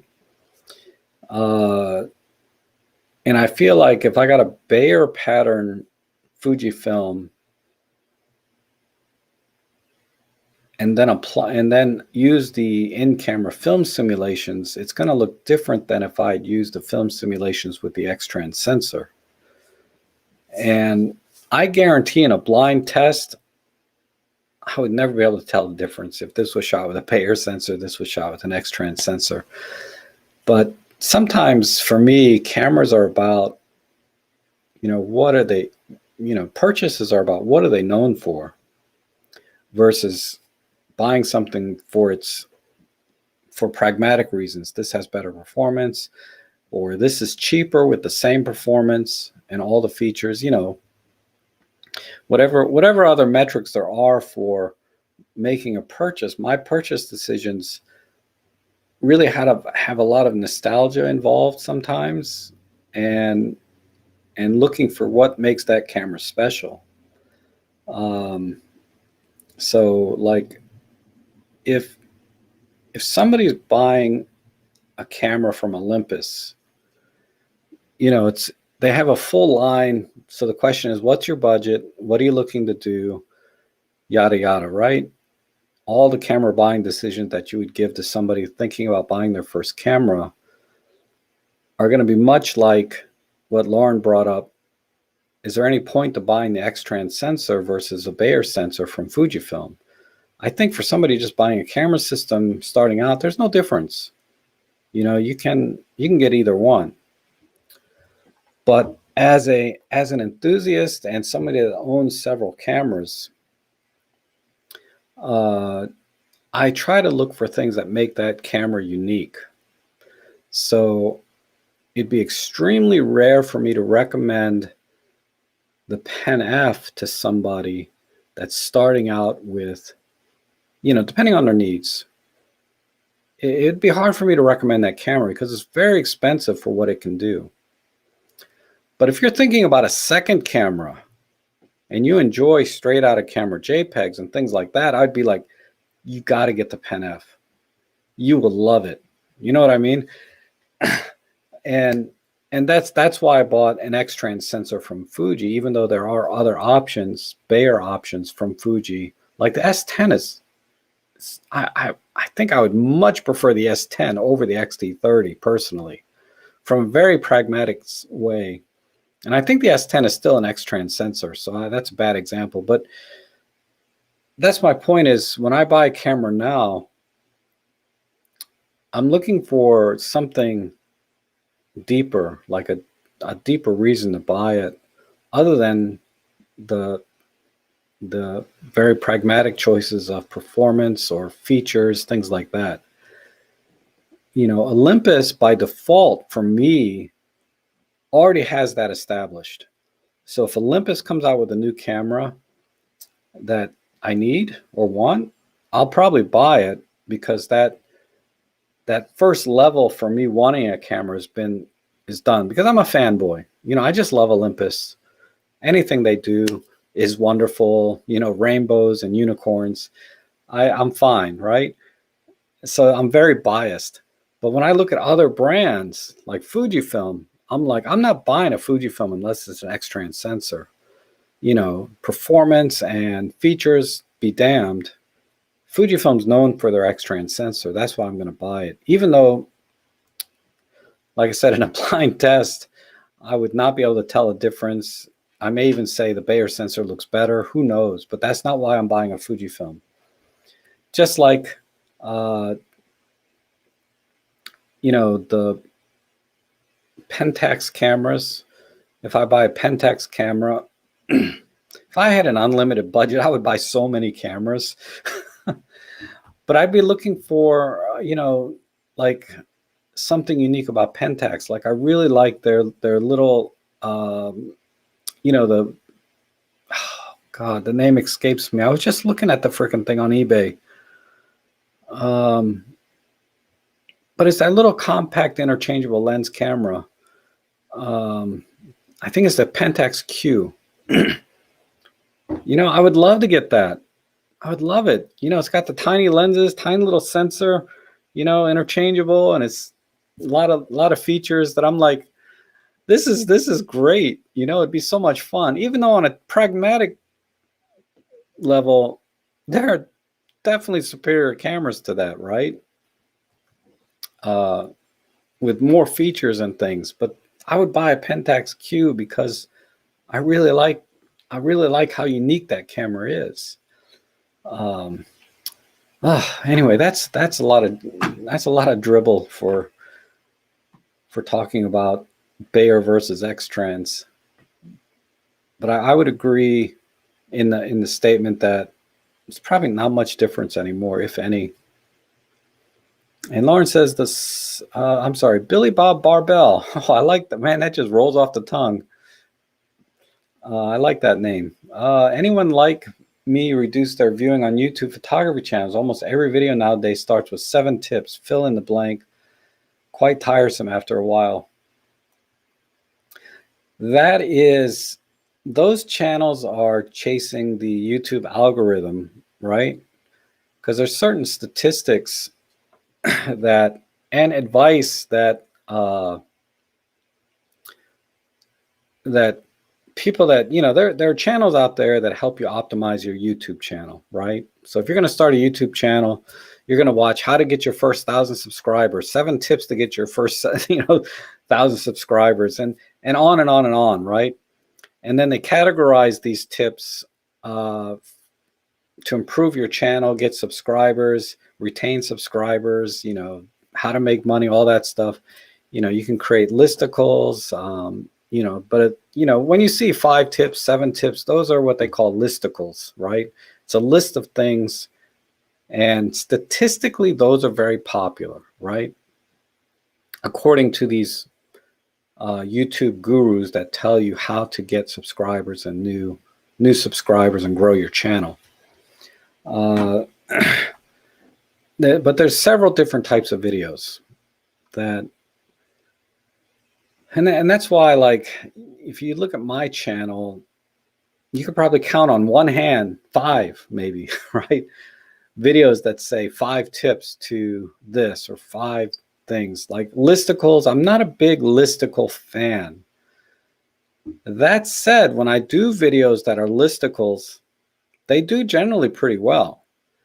because people see that title, 7 tips, 5 tips. It's like, okay, let's just get to the point. Tell me the 5 things. What are they? So they get a lot of clicks and they get potentially a lot of new subscribers because people are, trying to consume information and trying to make buying decisions, and they need information fast. People don't have a lot of patience, right? And then there's channels like mine where I just dribble on or, jibber jabber on for hours, like in a live stream about nothing. People are going to walk away from this live stream that have never seen my live streams before and like, what did I learn today? And you could probably do 5 things maybe that may have learned, may not. I don't know, but I don't do live streams because I'm trying to share information, right? I do videos for that. I do live streams because I enjoy them. I like hanging out with you guys and talking to you and seeing what's going on and sharing some of the things that you guys have done and posted into Flickr or have shared with me through email. Like, I haven't even talked about this. Oh, I can't even remember my memory, but one of my viewers sent me this camera, not the lens, just the body, but it is infrared conversion. And I've yet to take more than 5 or 6 pictures with this. I need to take it out on a photo walk with me and do some infrared stuff. But I want to do a whole vlog or video about the viewer that sent this to me, a little bit about how he made the camera, because he converted this camera by himself. He didn't send it in to get converted. He converted this by himself. And he sent me some pictures of the process. So I want to do a video sharing that process and talk about that, as well as do a photo walk and take photos with this. And why am I talking about that camera now? I can't remember. But yeah, there's definitely a lot of channels, and like Music Sound Gear is saying, is, a lot of channels are just trying to sell you stuff, and that's because a lot of channels are started because they're running it like a business, right? They're running the channel as a business, trying to generate as much revenue as they can, and either through affiliate links or sponsorships or what have you, they're running their channel as a business, and they're doing their best, hopefully, to give you good information, teach you something, help you make better buying decisions, and then earn that money from, actually earn your viewing time, 10 minutes or 15 minutes of your day. They need to earn it, right? And if they've earned that 10 or 15 minutes, then you buy something through their links or buy them a coffee. Like, I have buy me a coffee over here, donations, anything I get, I really appreciate, but I don't push it. You don't see me like starting the video. Like, how often do you see me start a video, say, thanks for watching my channel. Before we get started, consider subscribing, hit the like button, buy me a coffee or make a donation. My affiliate links are down below. It's really rare. I might have a couple of videos where that was the first thing on my mind and that's what came out of my mouth. But I would say if you watch 10 videos right now at random, you'd be hard pressed to get one. It'd be like the lotto to get one that has me pushing a product or pushing a donation or pushing subscription or pushing the like button. It's really rare for me to do that. I do it at the end when most people drop off, right? Because, I'm watching, when you watch a YouTube video, you guys know how to subscribe. You know how to hit the like button. And I do a little friendly reminder at the end of the video saying, if you like this kind of content, consider subscribing. Because some people don't know you can subscribe to a channel, right? Or they think you have to pay if you hit the subscribe button. Because, like, I guarantee you right now, my mom, if she sees a subscribe button on a YouTube video, she's going to be like, how much does that cost? You know what I mean? So it's important, I think, to mention it maybe at the end of the video. That's when I mention it, is at the end, because most of my viewers are fairly competent with YouTube, and when they start watching my video, they don't need me to start out with, please subscribe, hit the like button, buy me a call. You know what I mean? We don't need to start with that because you guys know how to do all that stuff, right? So I mention it towards the end, and most of you recognize when the end is coming because the little pop-ups come up with other videos to watch, right? Other recommended videos. So you just click off, says, okay, that was a nice 10 or 15 minutes with Rob. I can end it now. I don't need to subscribe. And a lot of channels, personally, I don't subscribe to because their stuff comes up in my feed anyway. When I pull up YouTube, Tony and Chelsea always come up. I'm not subscribed to their channel, but their stuff comes up all the time. Sean Tucker comes up a lot of channels come up that I don't subscribe to. So I don't feel a need to subscribe anyway. You know what I mean? I don't know why I'm going on this rant. What were we talking about?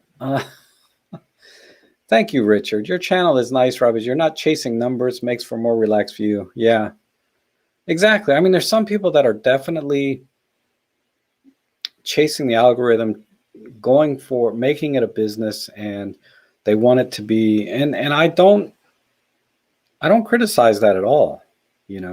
There's definitely, like Joe Edelman is hardcore about the numbers, right? Joe Edelman is a great example of somebody that runs their YouTube channel as a business.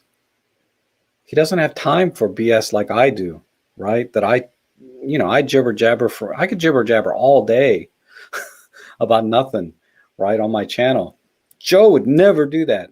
But Joe has extremely useful information. If you are thinking about photography as a business, or you want to improve your skill set in photography for very specific things, he's mostly portraiture guy. Joe Edelman definitely has earned his place, or earned 10 or 15 minutes of your time.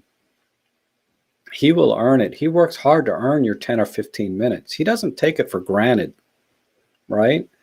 And I've sent Joe donations time to time, far and few between. But when I watch his live streams, I'll drop in a coffee or something. Not a coffee, but the super chat thing. I'll drop in something because I really appreciate the work that he puts into before the live stream, and the work that he puts into his channel as a business, because it's all geared towards helping you, and he gives a lot of free content. But if you want more, there's definitely a business model there that you can get into, and he will definitely take your money. And he's earned it, in my opinion. Okay? So he's a great example of a channel that I think is extremely helpful, and it's earned little time out of your day, so there's that. Yeah, just enjoy the conversations, right, Dark Girl? That's right. You think some of them get a kickback? Depends. There's lots of ways to make money on YouTube, right? There's the advertising that pops up like during the stream, and then there's the affiliate links that I have on every one of my videos, and buy me a coffee, donations, sponsorships. Calling them kickbacks is I don't like that term. It's not really a kickback. It's kind of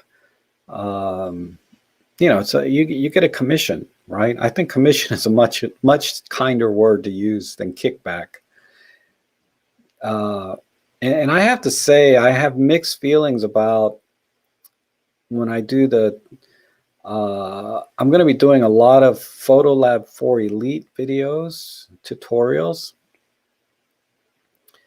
And this is my problem when I do videos that are like, I have a couple of videos coming out on some microphones, right? That were given to me for free in exchange for a video. So I always state that up front, that I'm an affiliate, that they sent me this stuff for free, all that disclaimers. But I'm not talking about that kind of stuff. That kind of stuff, clearly, I had a financial interest in the product, and I thought it might be useful to some of you. Most of you could care less about microphones, right? I mean, that's for video. But I like microphones, and if they're going to send me a free microphone, I'm taking it, and I'm going to do a video in exchange. I'll give my honest opinion, of course. You know, if the microphone's crap, I'll say this is crap. But I know this company. Everything I've gotten from them, I think, yeah, every single thing I've gotten from them has been excellent for the price point, right? But anyhow, something like Pure Raw, Photolab 4 Elite, when I start doing tutorials for those, I bought those with my own money, right? I paid $260, $270 of my own money for these products. And I'm going to be making videos, and I'm going to be somewhere in the middle, if not the beginning, but somewhere in the video, if not multiple times. I'm going to be like, if you're interested in this product, I have my links below, right? My affiliate links below if you want to try it out for yourself. Download a free trial. So yeah, I get a kickback or commission when, you know, somebody buys through my affiliate link. But it's not like Photolab 4 gave me the software for free and I'm pushing it to earn commission off of it. I bought this because I really like the product, right? And because I bought it with my own money, it gives me a little more credibility. But who's going to believe it, right? If somebody's watching my channel for the first time, I'm not, you know, they're going to think I got this for free and I'm pushing this product and I got my affiliate links down below. I'm like, you know, I can't spend the first 5 or 10 minutes of a video talking about all of the caveats about why you wouldn't want to buy this software. That's a whole separate video, right? This video is about, you know, different sliders, different things you can do with it. You know, it's basically a tutorial. And there's a lot of you that already own Photolab 4, and the affiliate links mean nothing to you because you already own it. And those are the people that I'll probably be helping the most. I'm not going to be making videos for you to make a buying decision about the product. But you know, it just does feel a little weird sometimes. Like Topaz, I'm going to be doing in a couple of weeks. And I'll talk about that in a couple of weeks. I really don't want to say anything now, but I'm definitely working with the free trial downloads from Topaz and working within my 30-day limit or whatever it is I have left now. I got probably 3 weeks left on my trials. And I'm going to try and crank out some videos with the trials with Topaz. But, you know, they approved me for their affiliate program, so I'm going to put my links down below. But it's just frustrating for me as a educator to put out content that I think will be helpful, but then, you know, if you don't own it already and thinking about trying it, you know, it helps me out a lot when you click on my affiliate links, because honestly, my photo jobs have been far and few between lately, so I've been kind of relying on everything here, which you know, it's not much. I mean, it's laughable. Okay. God, why was I talking about that? You guys always get me into these rants, or I get myself into these rants somehow about making money. I need more Ellie in the frame. Yeah, she's hard to take along, though, on a photo walk, man. And it's my fault. I should take her on specific places all the time. But I never like to go to the same place twice when I vlog. So a lot of times it's the first time for Ellie too, and she's just hyper excited whenever I go to a new place. When I take her on my normal photo or normal walks with her, where we've been, you know, 1,000 times, she's very calm, relaxed, very obedient, you know, just a good dog. But when we go to the park and it's something new, she loses her mind. She's so excited, you know. She's passed out over there. And it's hard to do photo walks with her because I'm constantly, yanking on her. But anyway, and Plato says, yours the most thorough channel. Your tutorials kept me in a limit. Oh, good. Yeah. Thanks, Lauren. Or Plato.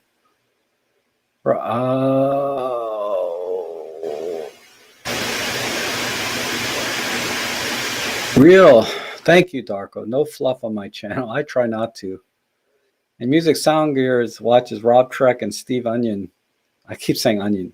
Onion and Adam Gobbs. I don't know him.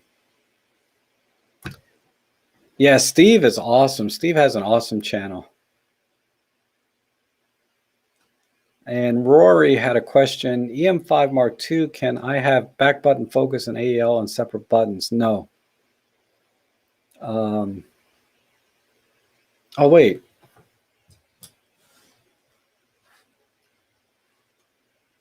Let me go to the button menu. I think you can, actually.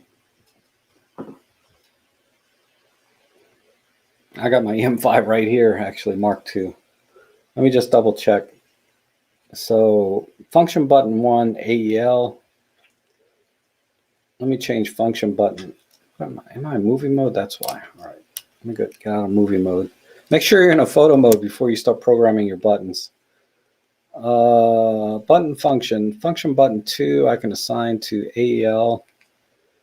And function button 1 will assign to AEL. And then we'll go into autofocus and assign AEL to back button focus.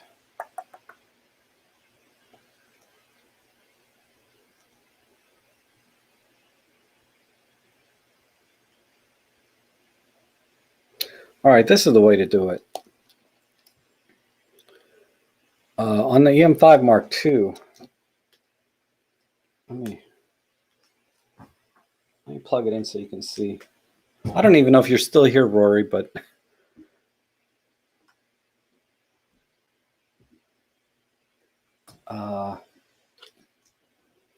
so let me see. There. So here's what I did, right? You have the button menu, and we have function button 1 set up to AEL. It doesn't matter what button 2 is. Let me just change that. So this is the default setting, I believe, right? So let me go back to the autofocus menu, and then you go to AEL AFL program. Let's say single point. If you use mode 3, half pressing the shutter button will lock the exposure. And then AEL AFL, the autofocus will be assigned to the AEL AFL button, or function button 1 in this case. So let's say I want to lock the exposure here. Where's function button 1? Okay, so I'll lock the exposure here. Well, your question was back button focus. So I can focus. Let me widen this out. I'll focus on my lens here, right? So I do that by half pressing the button on the back. Can I get myself in this frame? I don't think I can. So now I've lost focus. So no matter where I point this camera, if I point it up at the ceiling or anywhere else, you can see it's all blurry, like back there in the kitchen. I'm still focused on the lens because I did back button focus. Now, if I want to lock exposure on something else, right? Let's say something very bright, like let's say my umbrella. I can half press the shutter button, and that should lock the exposure. See? Now the exposure is locked.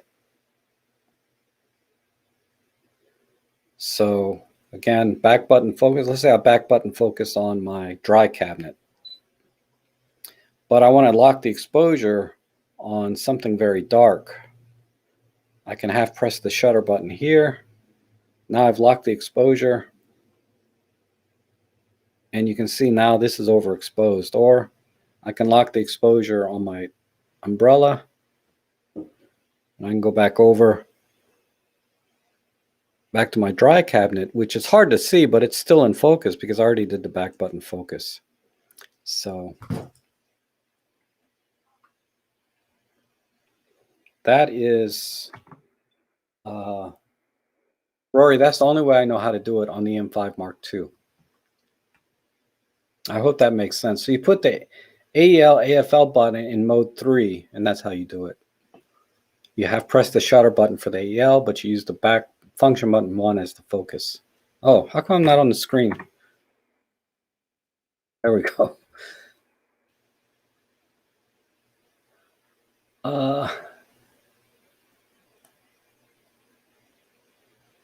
Let's see.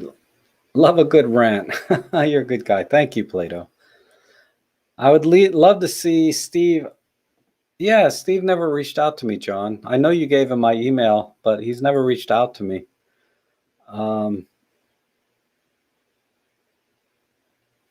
So unless he emails me, you know, I can't have him on the show. Thank you, Darko. Oh, Rory, you are still here, so I'm glad you saw that. Hopefully that helps a little bit.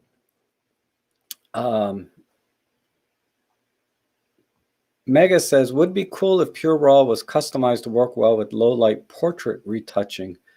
Maybe later it'll do that. Yeah, maybe. They'll probably make you go to the Photolab 4 Elite, which has the deep prime denoising in it. But Photolab 4 Elite is still very limited as a photo editor. I mean, it has a lot of great features, but I'll talk about that in another video, but it's still very limited. But I think if you're talking about, you want the denoising properties of Pure Raw, it's worth it to spend a little more and get the full photo editing suite. If Photolab 4 Elite did not have the Pure Raw Deep Prime built in, like the standard version of Photolab 4, I don't recommend anybody buy the Photolab 4 standard. You have to get the Elite version. Because there's so many good photo editing software, even free ones, that you don't need to buy Photolab 4 Elite. I'm sorry, you don't need to buy the Photolab 4 standard when there's so much free stuff available. Darktable is one example, and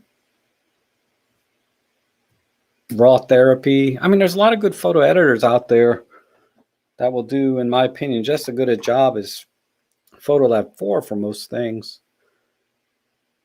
And if you do want to spend money, there's a lot of options in that price range, or maybe a little more, that I would consider over Photolab 4.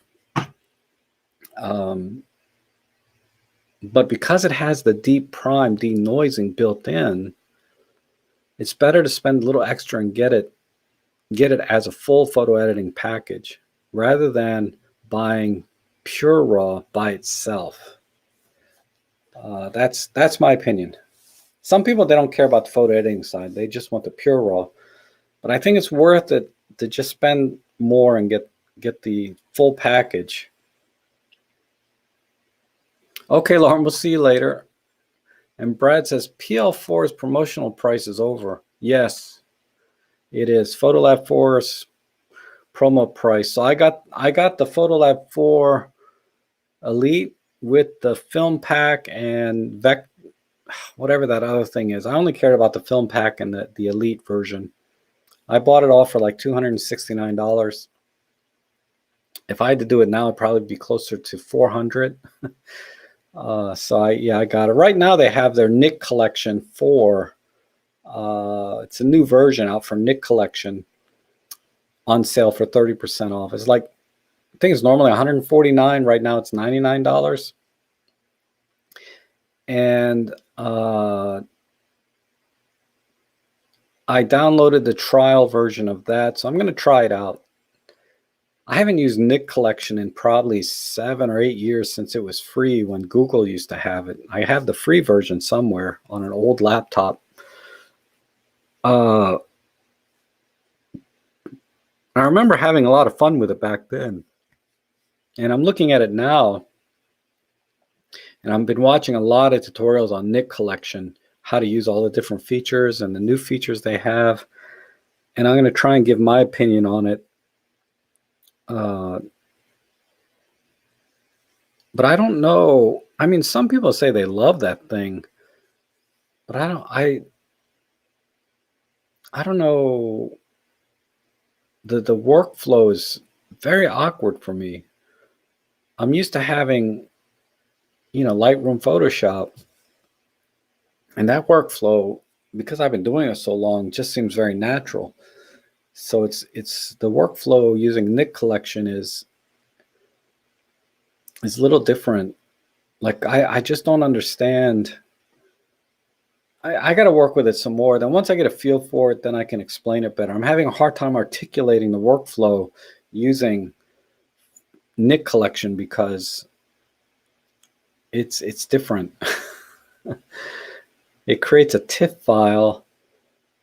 And I get it. It creates a TIFF file that you can edit, but there's just I need to work with it some more. I wish I just downloaded it the other day, and I haven't had time to play with it much because I've been doing these other like real jobs, right?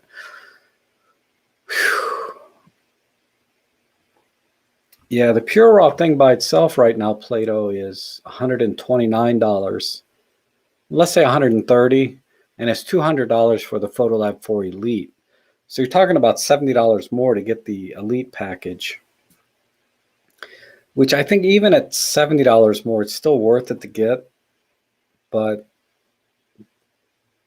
it's not a big deal if you don't. Deep RAW for astrophotos intrigues me because of the inherent noise introduced in timed exposures per Brian. Ben Chappell. Yeah, I think he downloaded the trial and is going to try it out too. So maybe look out for some videos from him on that. He would be a much more qualified person to talk about using Pure Raw with astro images. I'm trying to do some, but it's going to be a very unqualified opinion. I'm going to be like, here's some photos I took. Here's it with Pure Raw. Here's without. Look how great this is. But Ben will have a better explanation.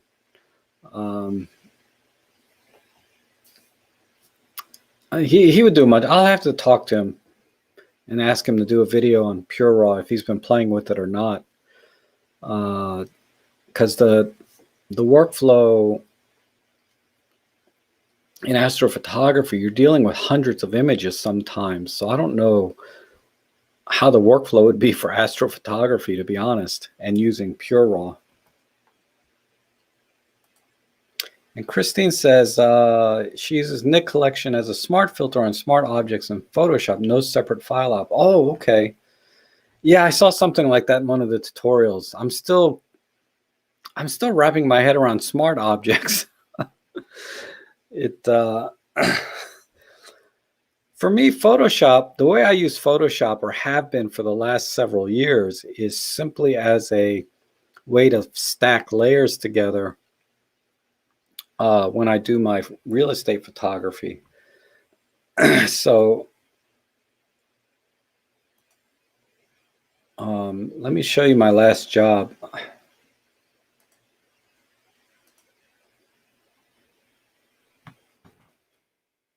So this is, excuse me, this is my last photo job.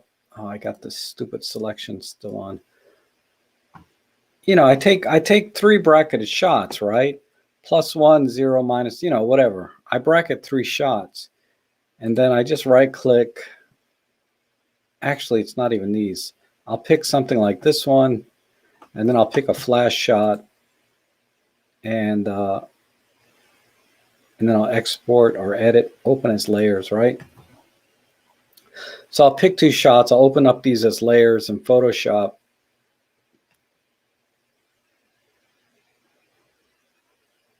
I didn't even pick a good example.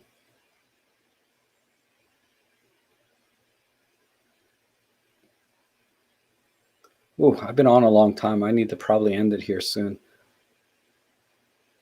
I'll just do this Photoshop example. Now you can see I was working on a bunch of astro shots. It's getting nowhere fast. Getting nowhere fast with that stuff. All right. Is it loading or not?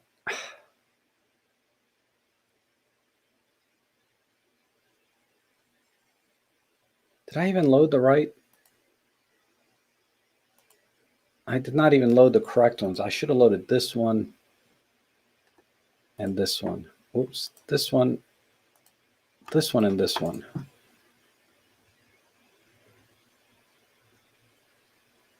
Now, if I'm going to do this, I might as well show you a good example. Where's this? This one room is, this property was a freaking nightmare. Every room was a freaking different color. Here's yellow, then we'll see green. There's green, and then there's blue and teal, and oh my God, what a nightmare. This is a good example here. So let me see this image and this image. So what I do is I pick two images, right? I pick one natural shot and one shot that I use the flash. I'll open his layers. It should be faster this time because Photoshop's already open.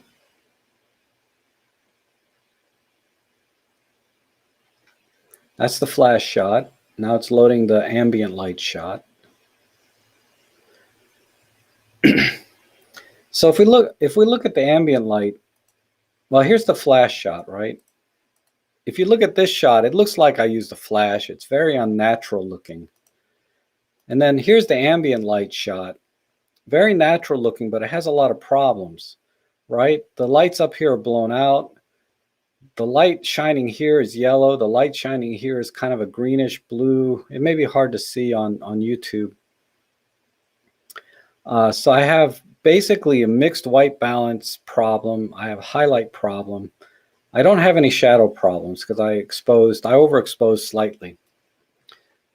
And then, like I said, we look at the flash shot. We got harsh shadows. We got very bright flash bloom up here. So I'll take these two, edit, auto align, say okay. It shouldn't be too far off because commercial properties are usually, the floors are pretty solid, right? Not like residentials where everything is all creaky. I'll make this a luminance layer. I'll add a mask. And then I'll brush in. I'll bring the highlights back in up here. Let me increase this flow a little bit. And maybe a little bit in here. Get rid of some of these shadows. Yeah, like so. So now if we look at this picture, right? You'll see that, let me bring that in a little. You'll see I brought the highlights back in, right? So now we can see the lights.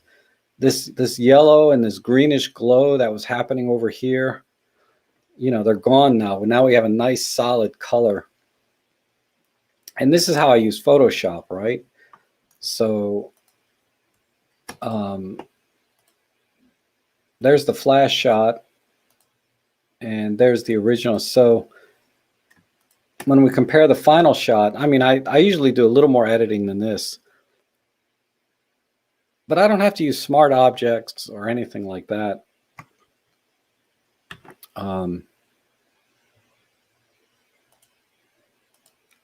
That's how I use it. So smart objects is a whole new kind of thing. I did use smart objects a little bit when I was doing focus stacking and astro, but I've only done that a few times. It's still kind of a foreign idea to me.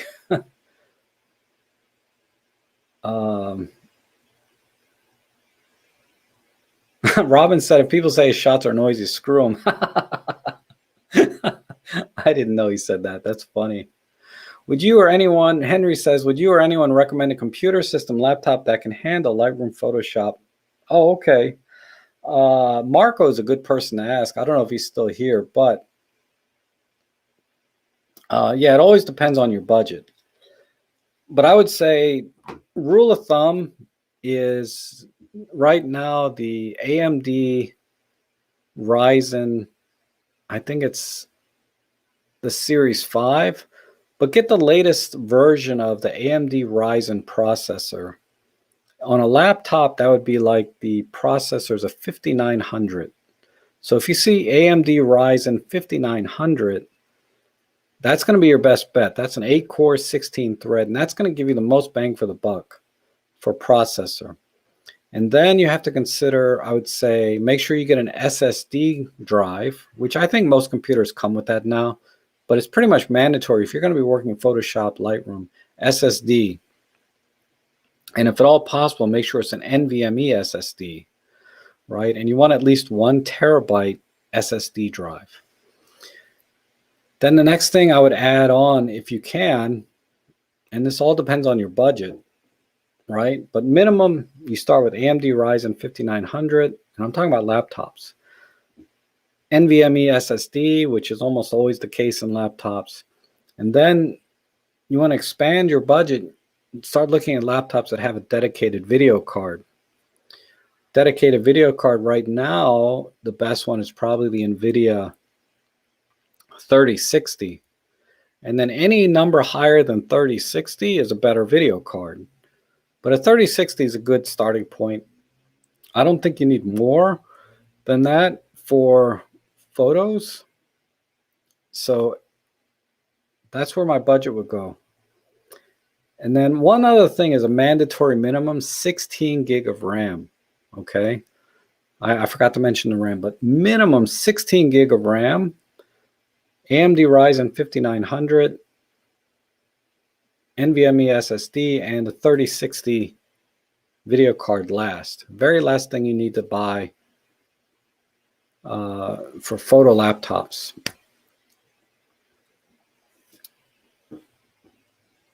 And Levente says the Photoshop doesn't really utilize the 3060. So that's why I'm saying that would be the last thing I add to the laptop, because the Photoshop has these new neural filters or neural processing, right?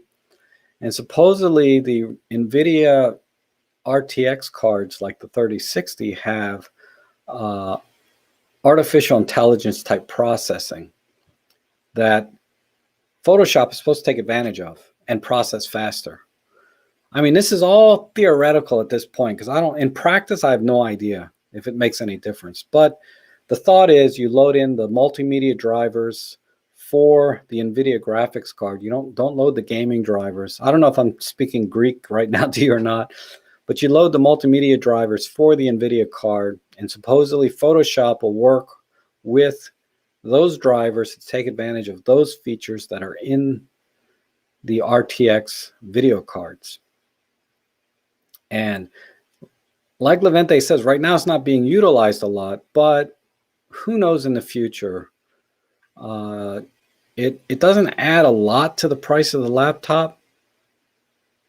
If you think about keeping your laptop 3 to 4 years, it's worth it to add a video card.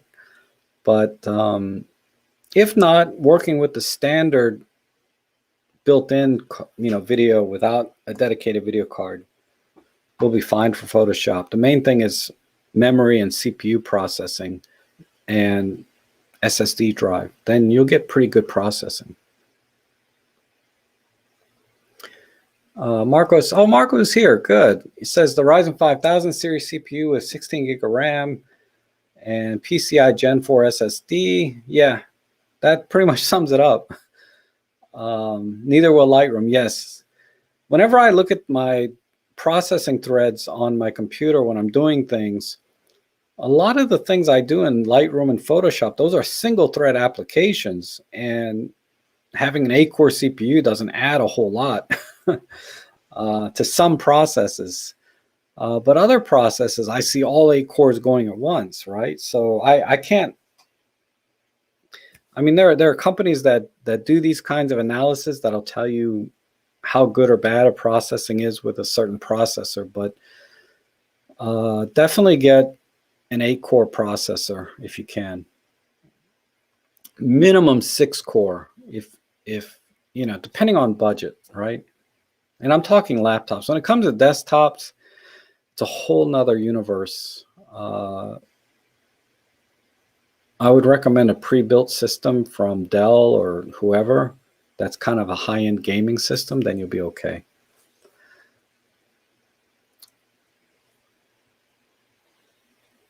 Gain cores for open. Yeah, OpenCL is a big deal. Yeah. AI performance and more flexible monitors. Yes. I can barely scramble eggs. This computer stuff is confusing. I know, right? Yeah, pricing's gone up quite a bit. And Levente says, I got the G14 myself with the 1660 Ti, 4900. It was on sale. It's also 100% sRGB, which is a nice bonus. Yeah, monitors you can always buy separately, but if the laptop has a good monitor built in, like the G4, I have a G14 also, but I got mine with the 2060 NVIDIA card, and I upgraded the RAM to 40 gig. Anyway, I hope that helps, Henry. But Marco has a channel called Hot Hardware on YouTube, and he talks about all that stuff on his channel. He's definitely a great resource if you're thinking about buying a laptop for photo and video, because Marco is an Olympus photo video enthusiast, right? So any advice he gives on his channel, he has that sort of context that matches what you do. So definitely talk to Marco or check out his channel. You'll see his videos all over the place. Hot Hardware. And if you leave a comment or question for him on there, just say, "Oh, I was on Rob's chat stream. He said I can ask you a question." He'll answer it, and he uses Olympus. So Dell is scammy with warranties. Watch LTT Secret Shop. Oh yeah, LTT is cool. Yeah, I don't recommend people build their own computer unless you're already kind of a geek anyway. There's a lot of pre-built systems like Main Gear. Main Gear makes some really excellent pre-built desktops. They're just harder to find depending where you are. There's other white label desktop brands. I can't think of the name of them now in other countries, but they build very similar.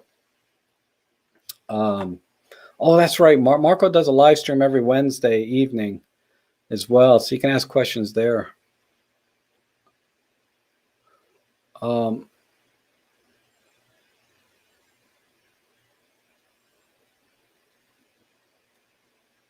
Music says he recently got the Panasonic Lumix 100 to 300.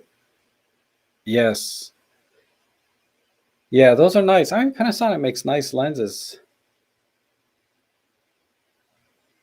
I have the 75 to 300 from Olympus, but results have been mixed. I'm going to try it now that I have PhotoLab 4 Elite and see if I can get better results with it. That's why I wanted to go to Huntley Meadows this morning with the photo club, because that place is pretty reliable for birding, and I was going to take my 75 to 300, take some shots, and then see if I could do better processing with it. Guzman, hello. Okay, goodbye, Christine. Thanks for coming in. I've been on a long time, I know. I just downloaded DxO Pure on my Mac, but I can't drag photos from the program. I'm not familiar with Mac, unfortunately, Guzman, so just open the photos manually. I can't drag the photos from Lightroom. I know that. I don't know how Jimmy Chang was doing it on his video. I wasn't able to drag anything from my Lightroom into Pure Raw directly. So what I did is I just opened the files up from the file manager.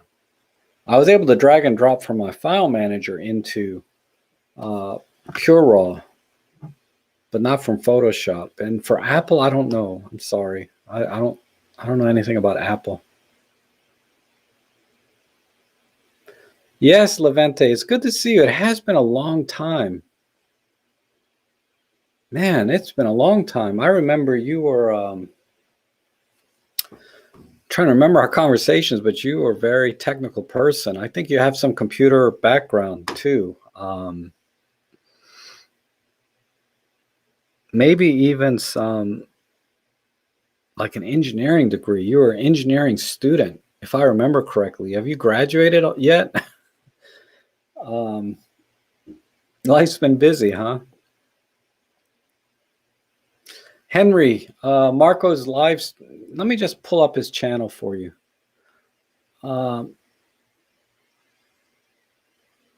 Yeah, Levante's in the university for IT. That's right. I vaguely remember that from the last time you were here. Let me pull up Hot Hardware real quick.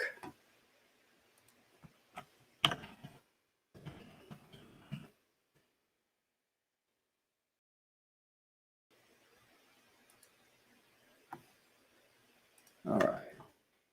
Oops, dang it. Copy.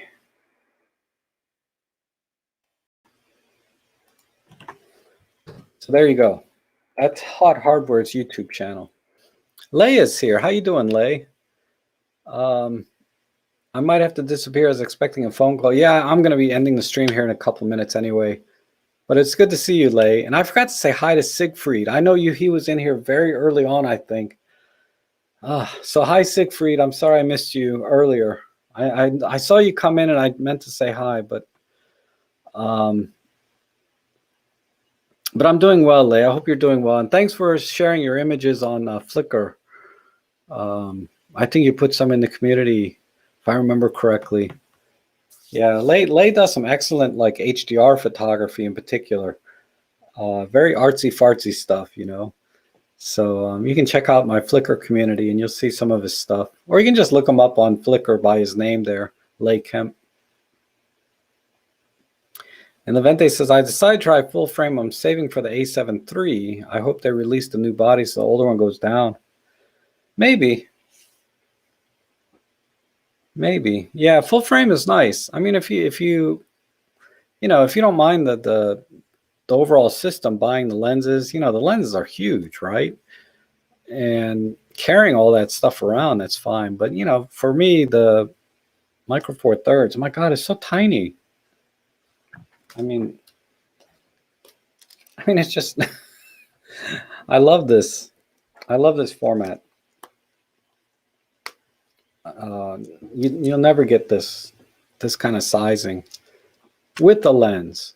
A lot of the full frame bodies now aren't a whole lot bigger than the Micro Four Thirds bodies, but as far as overall compactness of the system, it's hard to beat. And I'm a fanboy anyway, so take my opinion with a grain of salt. Oh, you're welcome, Henry. And good, Rob, thanks. Hurt my back, but it's on. Oh, wow, okay. That's me, artsy fartsy. Yep, that's you. And I'm not putting it down at all. I say that is I say that with love, I mean that in the most kindest possible way. It's just my slang for creative photography. Instead of, like instead of saying bokeh, Camera Conspiracy says tone, right? So instead of creative photography or fine art, I like to just say artsy fartsy, right? And then Xantus is asking, what is an alternative 7 to 14 Panasonic Lumix? As you said, too much glare. The Olympus 9 to 18 is the only other alternative. It's not quite as wide, but it's wide enough. So the Olympus 9 to 18 millimeter, the f4 to f5.6, whatever the aperture is, it's not a fast lens, but it's very small, compact, lightweight. Money, no object, size and weight, no object. The Olympus obviously has a 7 to 14 f2.8. That's kind of overkill for me. I think the 918, I'd much rather have the 918 than my 7 to 14 right now. But I just need a little bit wider for my professional work. For my personal stuff, I would have no problem 9 to 18 over a 7 to 14. Yeah, I saw Peter's video, Tony, with the Canon R5. That was a honking lens, man.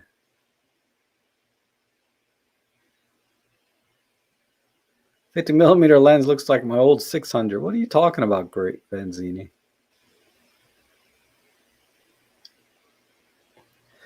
Yeah, and Lake Kemp is throwing in some good feedback on the 918. It's saying the same thing. Very small, light, and sharp. Yeah, it's an excellent lens. And Vente says, I'm shooting primes and I'll buy 1.8, not 1.2, so it's manageable. Also, the body is the same size as the G9. The primes I choose are as big as the M43 zooms. Yeah, like I said, you can minimize your footprint with full frame if you go with the regular primes, not the super hyper fast ones, right? You can get the 1.8s, the f2s, the f4s. If you go f4 on the zooms and f2.8s on the primes, or f2s or f1.8s, whatever, the overall system is manageable, right? It's not crazy. But when I got started, and you're young, so you have a long way to go in life, right? You're going to start looking at the big mega zooms, right? The 100 to 600s and everything else they have to offer. You know, you'll get tempted to buy those things. And if you were like me when I was young, I bought it. I bought that stuff. I don't regret it now. I think a better way to put it is I'm very happy that I switched over to Micro Four Thirds. But I have no regrets about my time with full frame. I really enjoyed everything I did with full frame. The lenses were heavy and large. It's okay. I enjoyed it. I have no regrets, but I'm very happy that I shoot Micro Four Thirds now. And Tony says, I have the Nikon 24 to 120 f4, which is big, but the new full frame mirrorlesses are crazy. I know, right? I had the Sigma 24 to 105 f4, and that was a big, heavy butt lens for an f4.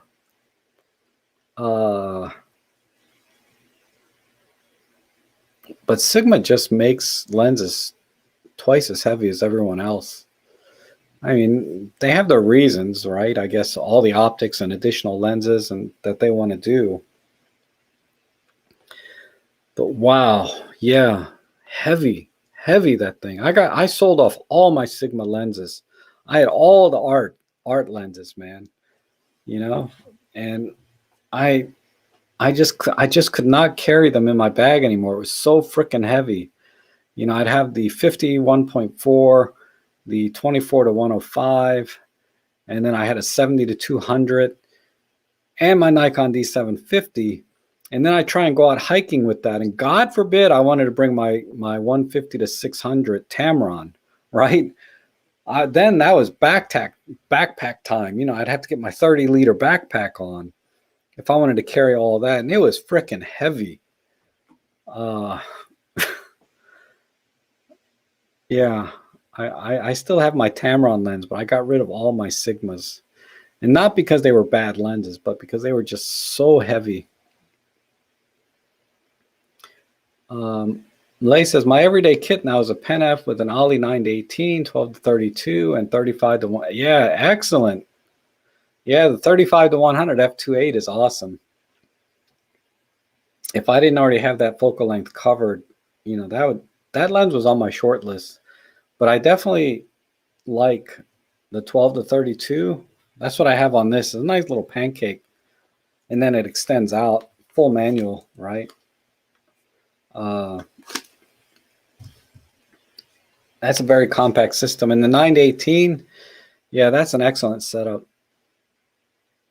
And Music Sound Gear says, I'm looking for a good, not expensive camera backpack. I don't need one to go to the mountains, just carry.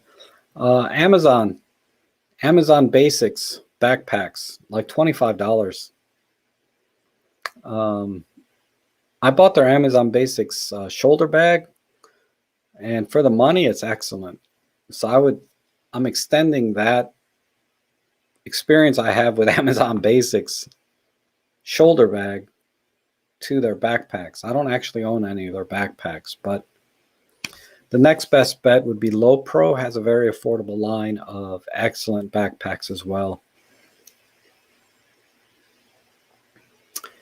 And Music Sound Gear says, I just take my 35 equivalent. I'm sorry, Levente says, I just take my 35 equivalent on the Ollie body anyways, not really in a telephoto. I'll get the 85. Yeah. Okay. Like I said, it's not bad. Like my S5, I bought the Panasonic S5 with the 20 to 60 kit lens. That covers everything I need. And it's relatively compact. It's it's not really any bigger than my EM1 Mark III with a 12 to 40 Pro. The Panasonic S5 with the kit 20 to 60 lens is about the same size. I mean, it's a little bigger on the lens side, but it's about the same size. And if that's all I was going to do ever, I'd probably go with the S5, right? Because it's a full frame, better image quality, all of that, better video specs. But because that's not the only thing I do, the S5 is collecting dust, and the Olympus cameras are getting all the action. Anyhow, Great Van Cena says, "Oh, hey Jeff, we'll see you later. I may add the EP5 or Pen F. I don't miss lugging around the Nikon. Yeah, I don't miss it either. If you can, get a Pen F.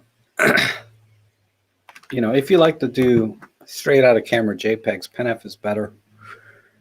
And it has a EVF, right? EP5 doesn't have an EVF. Okay, it's after 3. I have to run, you guys. So thanks so much for joining me today. I really appreciate you spending your time with me today. And I'll be back maybe next week. I'm going to be out of town, but I'll see if I can stream from the hotel or something. But either way, thanks for coming in today, and hopefully I'll see you guys again soon. And I need to end the stream. Where's the button? I'm going to have to really work on this exit strategy so it's a lot smoother. But thanks again for joining me today.